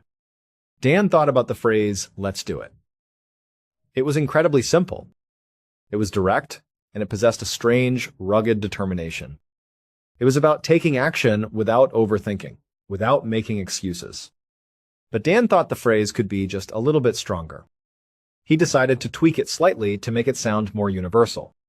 He changed the word "let's" to the word "just." And so, the phrase became, "Just do it." Dan pitched the 3-word slogan to his client, which was Nike. At first, the executives at Nike actually hated it. Phil Knight, the co-founder of the company, thought it was a terrible idea and a waste of money. But Dan convinced them to trust his instinct and run with it. In 1988, Nike launched their first commercial featuring the new slogan showing an 80-year-old man running across the Golden Gate Bridge. The campaign was an overnight sensation. The slogan resonated deeply with people all over the world. Within just a few years, Nike's sales skyrocketed, doubling their business and turning them into the multi-billion-dollar global empire they are today. All because a creative director in Oregon randomly remembered the final words of a convicted killer facing a firing squad. Our second story takes us to the city of London in the year 2009. A 23-year-old aspiring actor named Chris was walking down a busy street on his way to a date. Chris was incredibly stressed out. He had very little money in his bank account, and he was struggling to pay his rent. He desperately needed a big break, and he was hoping that his luck was about to change because the very next morning he had an incredibly important job interview. But for tonight, Chris had to focus on his date. He wanted to make a good impression, but his empty wallet made things very difficult. He could not afford a fancy restaurant or a nice bar. And so, as they walked through the chilly London air, Chris made a choice. He decided to take his date into a local McDonald's. Now, this McDonald's was not a romantic spot. It was extremely loud, the floors were sticky, and it was absolutely packed with people who had been out drinking. but it was the only thing Chris could afford. He looked at his date, feeling a bit embarrassed, and asked if this was okay. She was incredibly understanding. She just smiled, told him it was perfectly fine, and they got in line to order. After they got their food, they turned around to find a place to sit. But the restaurant was so crowded that every single table was completely full. Chris and his date began walking through the dining area, looking for any open spot. Finally, Chris spotted a table where a single man was sitting by himself. The man was quiet, minding his own business, and eating his meal. Crucially, there were 2 empty chairs at his table. Chris walked over, trying to be as polite as possible, and asked the man if they could sit in the empty chairs. He promised they would not bother him and would leave as soon as they finished eating. The man looked up, shrugged, and told them to go ahead. Chris and his date sat down, and they began to eat and talk. But the problem was, Chris was incredibly distracted. His mind kept drifting to the massive job interview he had scheduled for the next morning. He was so anxious about it that he was barely paying attention to the conversation. He just wanted to finish his food, walk his date home, and go to bed so he could be fully rested and focused for the interview. As Chris sat there lost in his thoughts, he suddenly realized that the atmosphere at the table had completely changed. The man sitting across from them had stopped eating. He had turned his head and was now staring directly at Chris's date. The look on his face was not friendly at all. It was aggressive and intensely uncomfortable. Before Chris could even ask what was going on, the stranger opened his mouth and began hurling incredibly cruel insults at Chris's date. He started making fun of the way she looked and the way she talked. Chris was stunned. He looked at his date, then back at the man, trying to understand why this stranger was suddenly attacking them out of nowhere. But the man did not stop.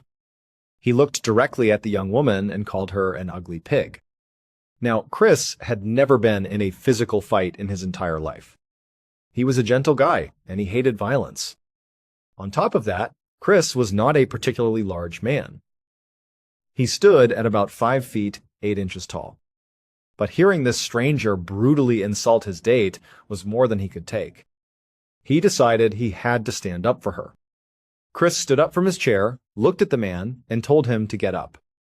But as soon as the stranger stood up, Chris realized he had made a massive mistake.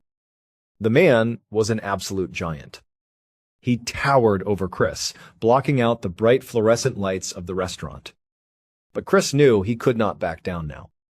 He took a deep breath, wound up his fist, and punched the giant man right in the face. It did not go well. The punch barely registered, and the massive stranger immediately proceeded to beat the living crap out of Chris right there in the middle of the crowded McDonald's. He threw Chris to the ground, hitting him repeatedly while the other customers watched in shock. By the time the giant finally stopped and wandered out of the restaurant into the night, Chris was bruised, bleeding, and utterly humiliated. Chris and his date left the restaurant immediately. Chris kept apologizing over and over again, feeling like a complete failure. His date tried to reassure him, but they were both incredibly shaken up. They went their separate ways, and Chris went home, crawling into bed with his body aching. The next morning, Chris woke up early. He walked into his bathroom, looked in the mirror, and gasped. His face was a total mess. He had a massive, swollen black eye, and his jaw was deeply bruised. He looked like he had just escaped a war zone. Chris felt a wave of pure panic. He was supposed to walk into a high-end professional job interview in just a couple of hours. He wondered if he should just call and cancel. How could anyone take him seriously when he looked like a street brawler? But Chris knew this was the biggest opportunity of his career. He decided he could not let his fear ruin his chances. He put on his best suit, walked out the door, and headed to the interview. When he arrived at the office, he was escorted into a room with the interviewers. As soon as he walked in, he could feel their eyes lock onto his massive black eye. It was incredibly awkward. Nobody asked him about it, and Chris did not want to explain that he had gotten beaten up at a McDonald's the night before. He just tried to remain confident, deliver his lines, and ignore the physical pain in his face. By the end of the meeting, Chris was convinced he had completely blown it. He thanked them for their time and left the building, assuming he would never hear from them again. But a few days later, Chris received a phone call that would change his life forever. It turned out that the interviewers did not hate his black eye at all. In fact, they absolutely loved it. You see, the job Chris was interviewing for was not an office job. It was an audition for a starring role in a massive new fantasy television series. The character they were casting was a gritty, battle-hardened young warrior who constantly found himself in dangerous, violent situations. When Chris had walked into the room looking like he had just been in a real fistfight, the casting directors realized they did not need to use makeup to make him look tough. He looked completely authentic, rugged, and real. They offered Chris the role on the spot. That television show was Game of Thrones, and Chris was cast as the legendary character Jon Snow. Today, the world knows him by his stage name, Kit Harington. He went from being a broke, young actor who could barely afford a cheap meal to a global superstar nominated for multiple Emmy and Globe Awards. All because he made the brave, impulsive choice to stand up to a giant in a London McDonald's. Our third story takes us back to the year 1925, to the campus of Dartmouth College in New Hampshire. A 21-year-old college senior named Ted was sitting inside his dorm room surrounded by his closest friends. The group had managed to get their hands on a bottle of gin, and they were busy pouring drinks and celebrating. Now, to understand the gravity of this situation, we have to remember the time period. In 1925, the United States was in the middle of Prohibition. The law made the manufacture and consumption of alcohol completely illegal. It did not matter that they were 21 years old. Having that bottle of gin in their dorm room was a serious crime that could result in arrest. But Ted was willing to take the risk because he had so much to celebrate. He was a brilliant senior who was about to graduate with high honors. More importantly, he had just been named the editor-in-chief of Dartmouth's humor magazine, The Jack-O-Lantern. For Ted, this was a massive deal. He had dreams of becoming a professional writer and cartoonist. Being the editor was the perfect stepping stone to a successful career. So, feeling incredibly happy and successful, Ted took a drink and passed the bottle around. But as the night went on and they got louder, they suddenly heard a loud knock on the door. The room went silent. Ted got up, opened the door, and his heart sank. Standing in the hallway were two police officers and the college dean. Ted and his friends were caught red-handed. Fortunately, the police decided not to press criminal charges, so nobody went to jail. The school also decided not to expel Ted or his friends, allowing them to graduate. But the school still handed down a severe punishment. Dartmouth stripped Ted of his academic honors and forced him to step down from his position as editor-in-chief of the Jack-O-Lantern. To make matters worse, the dean decreed that he was completely banned from submitting any writing or drawings to the magazine. Ted was devastated. Losing the position felt like his entire future was being ripped away. He spent days in his room wondering how he would ever get his career off the ground if he could not even publish his work in a college paper. At first, Ted thought about pleading with the dean to lift the ban. But he knew the administration was incredibly strict, and they were definitely not going to change their minds. He was completely stuck. But then, Ted had a brilliant idea. He realized that while he was banned from submitting work under his own name, the magazine's staff still accepted submissions from the general public. They did not always verify the identity of the people sending in cartoons. So, Ted made a clever choice. He decided to create a secret identity, a pen name. He drew a series of new cartoons and signed them with a completely different name. He decided to use his middle name, which was his mother's maiden name. The name he chose was Seuss. Ted quietly submitted his drawings to the magazine under his new pseudonym. The new editorial staff at the Jack-O-Lantern had absolutely no idea that the submissions were coming from the banned former editor. They looked at the drawings, fell in love with the unique, whimsical art style, and immediately published them. Ted was thrilled. Not only was he able to keep doing what he loved, but he actually found a strange sense of freedom in writing and drawing under a fake name. It allowed him to be more creative and playful than ever before. He kept up the ruse for the rest of his senior year, graduating without the school ever finding out. And after graduation, when Ted decided to pursue writing and illustrating full-time, he chose to keep using that very same pen name. He added the prefix Doctor to the beginning of it, partly as a joke because his father had always wanted him to go to medical school and become a doctor. Over the course of his long and legendary career, Ted would write and illustrate over 60 books under his famous pen name. His stories would capture the imaginations of hundreds of millions of children and adults all over the world, teaching generations of kids how to read and winning him a Pulitzer Prize. Ted's full name was Theodore Geisel, but the entire world knows him simply as Dr. Seuss.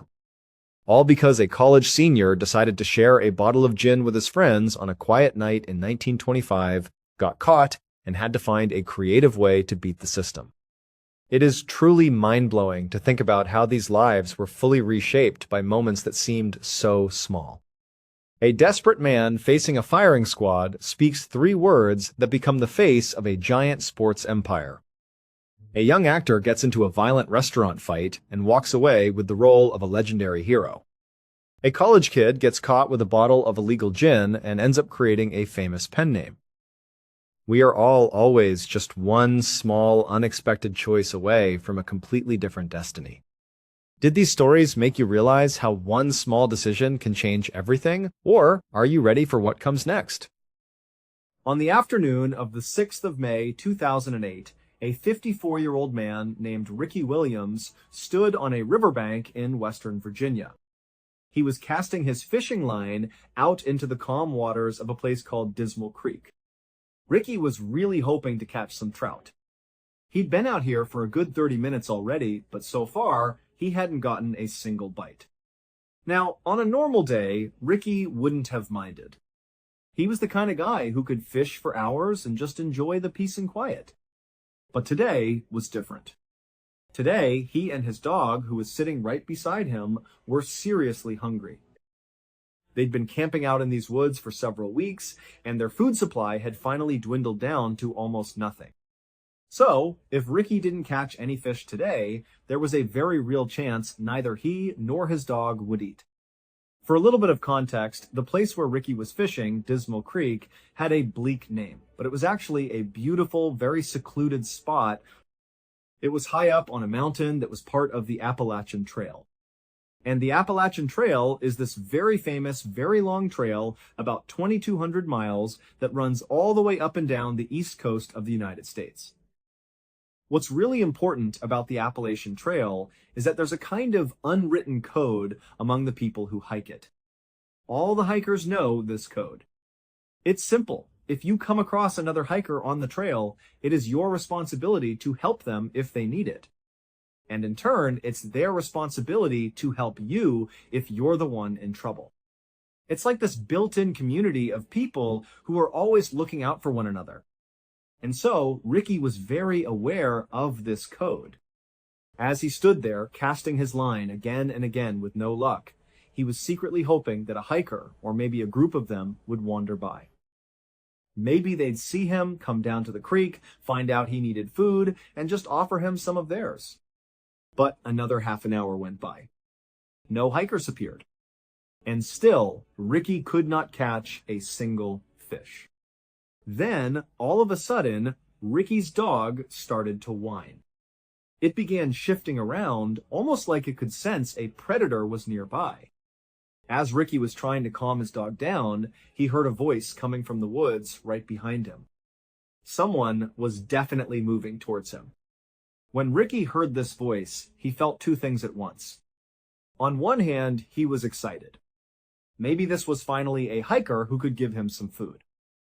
But, on the other hand, Ricky couldn't shake this feeling of deep unease. You have to understand, Ricky was an older guy. He was kind of frail. And over the past few weeks, as his food had run out, he had gotten skinnier and skinnier. He really didn't pose a threat to anyone. He was just this weak, older man. Now, generally speaking, the Appalachian Trail was a very safe place. But over the last few decades, there had been several murders that took place right on the trail. And in fact, one of those killings had happened less than 2 miles away from the very spot where Ricky was fishing with his dog. In that double homicide, a very well-known killer named Randall Lee Smith had stabbed and shot 2 hikers to death. So, while Ricky was desperate for help from a fellow hiker, he couldn't help but feel a little apprehensive. Again, Ricky was a small, frail guy, and he knew all about these murders. He knew he was extremely close to one of the murder sites. And so, Ricky was totally on edge as he listened to this male voice getting closer and closer. Finally, a man in his early 30s stepped out from the tree line. He looked over and saw Ricky. For a second, the two men just stared at each other. But then, this guy just grinned at Ricky and said, "Hey, how you doing?" And in that instant, Ricky felt a wave of relief. He could tell just by looking at this guy that he probably wasn't a threat. The man introduced himself as Scott Johnston. He told Ricky he was actually camping in the area with a friend of his, and they were out here fishing just like Ricky was. Ricky pretty much immediately said, "Oh great, nice to meet you. Do you have any food for me?" Scott was like, "Absolutely." He dug into the bag he was carrying and pulled out a couple of energy bars and a bag of chips. He tossed them over to Ricky. He also gave Ricky some fresh bait so he could cast his line out again. For the next couple of hours, Scott and Ricky just stood there on the riverbank fishing together. And after a while, the trout actually did start biting. They started catching fish. The day was turning into a pretty great outing for Ricky. And it got even better. As soon as they were done fishing, Scott asked Ricky if he wanted to join him and his friend back at their campsite for dinner. Remember, Ricky had no food. This was an amazing invitation. He said yes, of course, he'd love to. So, the two men packed up their fishing gear right as the sun was starting to go down. Then, they began walking back into the forest in the same direction Scott had come from. As they were walking, Scott's fishing pole got tangled up on a low-hanging branch. He was really struggling to get it free from the tree. Finally, he just told Ricky to go on ahead. He said, "My campsite is right up there. It's a straight shot. Just go up the hill and you'll see it." Ricky asked Scott if he was sure, and Scott said, "No, it's totally fine. Go ahead." So Ricky said, "Okay," and he walked the rest of the way up the hill by himself. When he walked out of the tree line and into the clearing where Scott's campsite was, the first thing Ricky noticed was this enormous man. He looked like he was twice the size of Scott, which made him about 4 times the size of Ricky. He was kind of hunched over the campfire. This huge man, who Ricky assumed was Scott's friend, heard him walk into the clearing. You have to remember, it was getting dark, and they were kind of in the middle of nowhere. So this guy, he whipped his head around and saw this strange man just standing there at the edge of his camp. Scott was nowhere to be found. And so this big guy, he immediately grabbed a club like a thick piece of wood, and he looked at Ricky menacingly with a look that said, "What are you doing here?" Ricky was so caught off guard by just how big this guy was. He put his hands up and said, "I'm so sorry. Scott sent me up here." I don't know if this is the right site. I'm sorry. But just at that moment, Scott had finally untangled his fishing line, and he came walking out of the tree line. He saw what was happening, walked over, and patted Ricky on the back. He said, "Oh, you've already met my friend, Sean." As soon as Scott said that, Sean seemed to let his guard down. He put the piece of wood down, and he stopped glaring directly at Ricky. But Ricky got the distinct feeling that Sean was not happy that he was in his campsite, even though Scott was clearly the reason he was there. Ricky just felt really, really uncomfortable.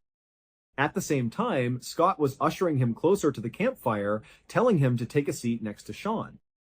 Scott was saying, "Sean's a great cook. He'll cook up this fish for us. It's going to be great. You know, take a seat." Ricky felt kind of annoyed that Scott was being so pushy, really forcing him to stay. But Ricky didn't want to be rude and just abruptly leave, so he did as he was told. He took a seat right next to Sean, who definitely was not excited to be sitting next to him. And Ricky just sort of sat there, waiting to see what would happen next. What happened next was Scott walked over to Sean and handed him all the fish that he and Ricky had caught so Sean could start preparing them for cooking.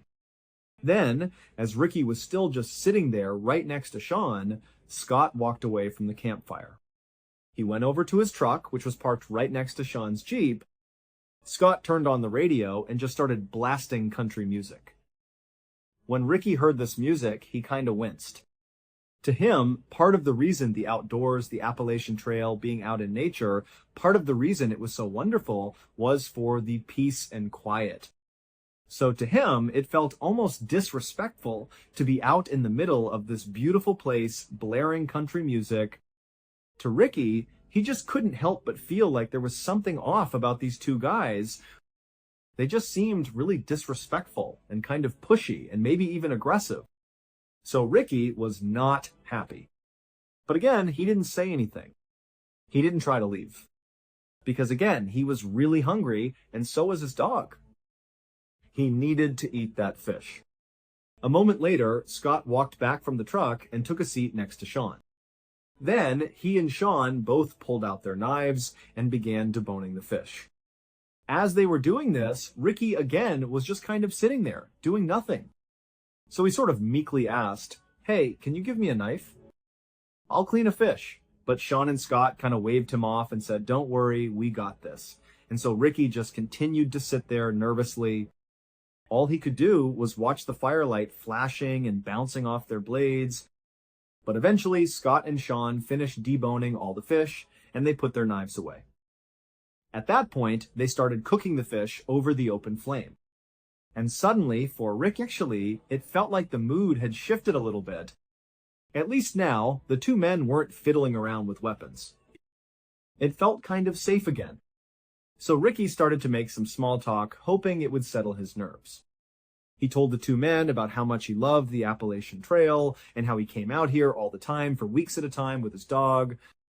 Ricky told them that sometimes he felt more at home out in the wild than he did at his actual home. It was almost like being out in nature was a religious experience for him. He even told Sean and Scott that sometimes when he was out in nature, he would meditate and pray and even do some chanting, like it was part of a ritual.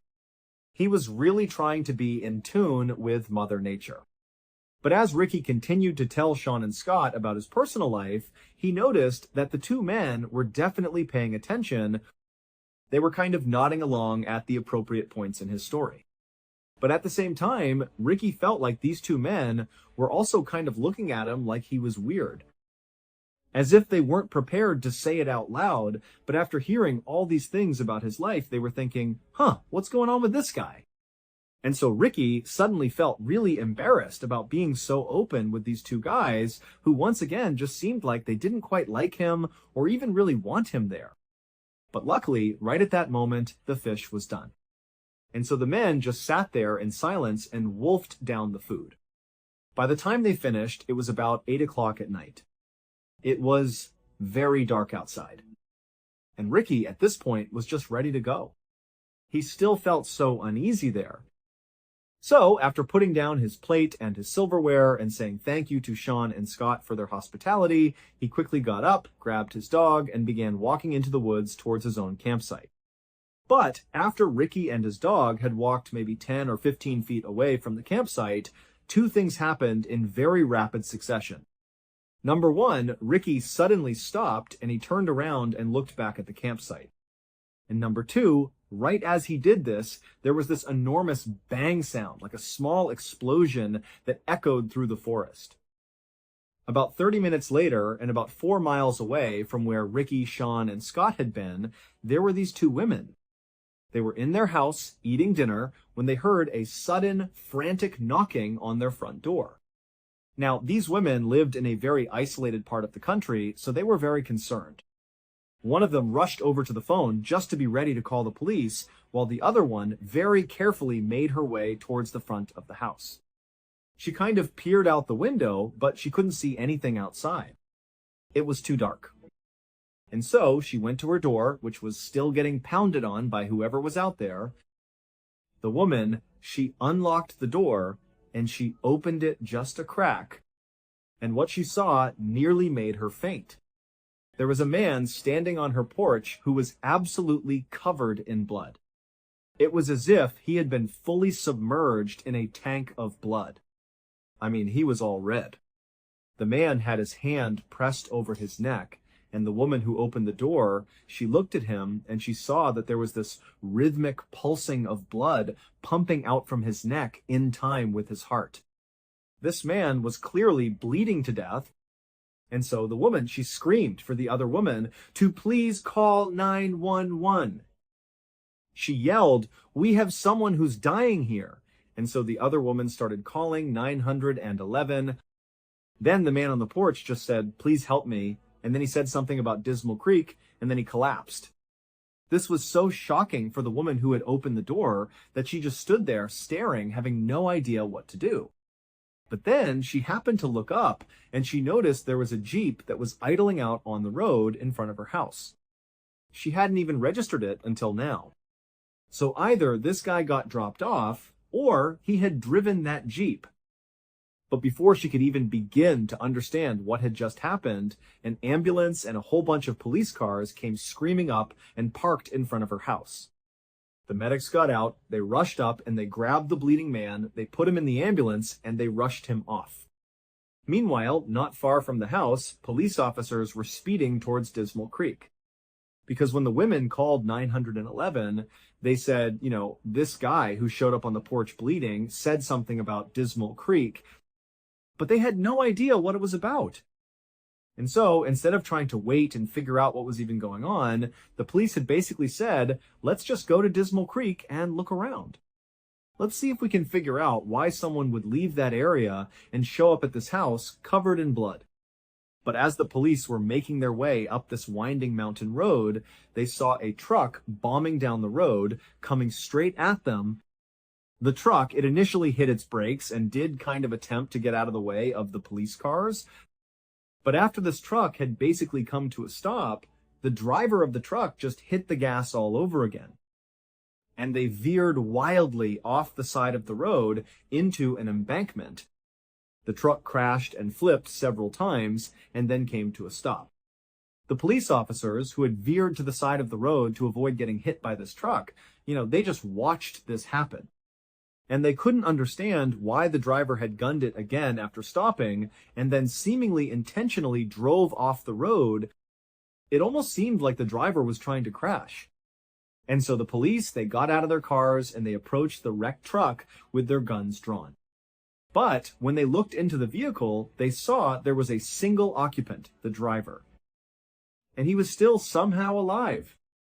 So the police got him out of the vehicle and they called an ambulance. But they actually sent an officer with the ambulance to escort them because the police were actually pretty suspicious of this truck driver. Remember, they were going up that road to get to Dismal Creek to see what had happened there that would lead to another man showing up on somebody's doorstep in the middle of the night covered in blood. And now they have this truck driver who looks like he's speeding away from Dismal Creek, who crashes his truck. I mean, there was no clear connection between the truck crash and the bloody guy, but the police were suspicious that they had to be connected. So they sent the officer to the hospital as well. About 30 minutes after the truck crash, the police left the scene and continued the rest of the way up the road to Dismal Creek. Once they got up there, the police fanned out all across the area and just began looking for anything. Just any clue that might explain what the heck happened here, if anything had happened at Dismal Creek at all. And pretty quickly, the police actually did find something unique. In the middle of the Dismal Creek area, they found a campsite. But it was not the campsite where Sean and Scott were staying, where Ricky had gone and shared dinner with them. This was a different campsite. And not long after searching this other campsite, police concluded that whoever was staying here did not seem like they were mentally well. This seemed like a mentally unstable and potentially dangerous person lived here. The campsite itself was really simple. It was just a tent and a campfire. But when the police lifted up the flap and looked inside the tent, they found a collection of 30 knives along with a police scanner that basically picked up police radio chatter in the area. So you could listen to a scanner and basically know what the police were doing in your area. There were also all these weird piles of clothing.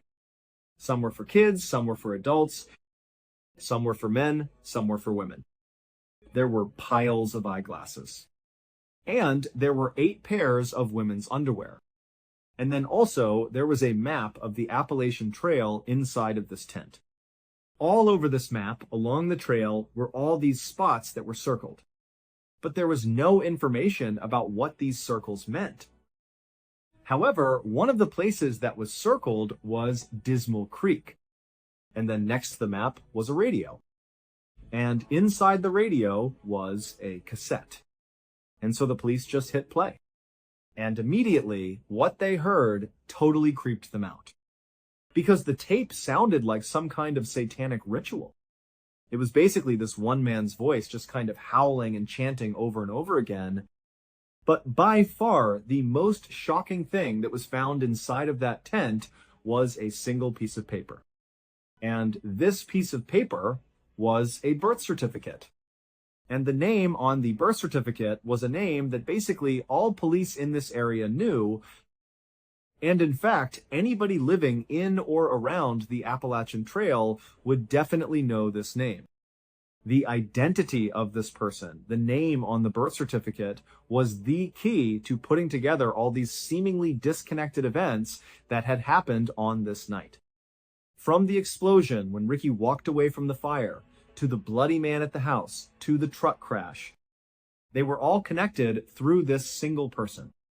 A few hours earlier, after Ricky had gotten up and walked away from Sean and Scott's campsite, and then after barely making it onto the trail, he had turned around and there was that loud explosion. Well, at that point in the story, Ricky, who's now looking back at the campsite and looking at Sean and Scott, he can see that the two of them, they've heard the sound too.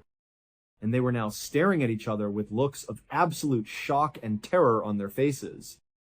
But then Ricky watched as Sean reached up and touched his face, and he put his hand out in front of his face, and it was covered in red. And the reason for that was because Sean had just been shot in the face, because that loud explosion was the sound of Ricky shooting his gun at Sean. And as Sean and Scott stood there staring at each other in absolute disbelief, Ricky, who's still in the tree line, ran towards the fire and just kept on shooting. And so Sean, at this point, as he sees Ricky coming into the campsite, he stands up and kind of staggers back and falls on the ground. But Scott, who's not hurt at this point, he just gets up and starts running away from the campsite. And Ricky turns his attention towards Scott. And he shoots at him, and he hits him straight in the neck and also in the back. But somehow, Scott just kept on running despite these horrible wounds. And so Ricky watched as Scott disappeared into the woods. And then Ricky turned back to Sean, who's laying on the ground and can't go anywhere. He's been shot in the face. And Ricky just casually raised his gun and shot Sean right in the chest. But amazingly, Sean, after getting shot this second time, it created what must have been the most extreme adrenaline rush ever, because he jumped up to his feet and right in front of his attacker, he just turned and sprinted to his Jeep. He hopped inside, fired it up, and just sped away as fast as he could.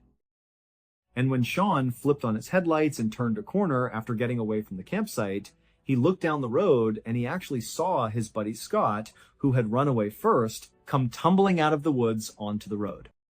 And so Sean, who's gravely injured, drives over next to Scott, and he stops the Jeep long enough for Scott to climb inside. And they shut the door and they sped away towards the nearest help, which happened to be that house where those two women lived. And so it was Scott, who looked like he was drenched in blood, who knocked on the women's door. Sean was down in the Jeep out on the road, but he was just too weak to get out and come up to the door as well. But when the ambulance and police arrived, they would find not only Scott up on the porch, but also Sean in the Jeep. And both men would be taken to the hospital via helicopter. And then, as for the man who was driving the truck down the road away from Dismal Creek, who then crashed right in front of the police, well, the driver of that truck was Ricky Williams. However, that was not his real name. There was no Ricky Williams. That was the name he just used. His real name, which was on the birth certificate that police found in that other campsite inside of the tent, was Randall Lee Smith. The same infamous Randall Lee Smith who had murdered those two hikers not far from Dismal Creek. That double homicide had happened in 1981, and Randall was caught and convicted. But he was paroled 15 years later in 1996 for good behavior. And for 10 years after that, Randall lived with his mother, and he wore this electronic bracelet. And, he followed the rules. But by 2008, his electronic bracelet had come off. And even though Randall had attempted to continue living with his mother, it just wasn't tenable. He didn't have enough money. And so ultimately, he packed up his things, grabbed his dog, and moved out onto the Appalachian Trail. And on the 6th of May, 2008, when Sean and Scott arrived in Dismal Creek to go fishing, Randall was waiting. Nobody has any idea why Randall murdered those two hikers back in 1981, or why he targeted Sean and Scott in 2008. All we know is that Randall Lee Smith was very mentally unwell. And very likely, he viewed the Appalachian Trail as like his sacred place. This was his home. This was the place he loved more than anything. And so maybe, he felt like Sean and Scott had somehow disrespected the Appalachian Trail, and that was enough to attack them. Now, we know Sean and Scott did not do anything intentionally disrespectful to Randall, because amazingly, Sean and Scott survived this attack. And they would say that when they saw Randall, they just felt bad for him. They thought he was like this alcoholic drifter who didn't have a home of his own. And so he was just living out in the woods on the Appalachian Trail. And so they didn't judge him. Instead, they really did just want to give him some food and spend some time with him and make him feel human again. That was it. And because Randall appeared to be this kind of small, older man, Sean and Scott, who were, very big and imposing, they didn't feel threatened by this guy. As for that bizarre other campsite that police found up around Dismal Creek, the one that contained all those knives and the birth certificate, well, obviously that was Randall's campsite. And that weird cassette tape that they listened to that sounded like a satanic ritual, that was Randall going through his meditations and chants that he would do when he was out in the middle of nowhere. It was like his way of respecting Mother Nature and the Appalachian Trail. And then all those items that were found inside of his tent, the different clothes and the eyeglasses and the women's underwear, it's believed those could be Randall's other victims. However, when police pulled DNA samples from all of those items that were found inside of his tent, like the clothes and the underwear and the eyeglasses, well, those DNA samples did not match any of the missing people or murder victims in the police's database. And so that wasn't useful. And then also, police went to all those places on that map that were circled, and with the exception of, obviously, Dismal Creek, they didn't find anything else at the other locations that suggested any violent event had happened there. So only Randall knows the truth, which means we will never know the truth. Because just 4 days after Randall was pulled out of that truck that he crashed, he died in police custody from a blood clot that formed as a result of the crash. And in those 4 days that Randall was in custody, he never gave up that there were any other victims. Today, Sean still has a bullet in his head and in his chest. And Scott still has big scarring on his neck and on his back. But both men have made a full recovery, relatively speaking. And they still go back to Dismal Creek all the time to go camping and fishing. Thank you so much for watching. Let me know what you thought of today's episode in the comments. And remember, we have a whole playlist of true crime episodes ready for you to binge right now. Until next time. See ya.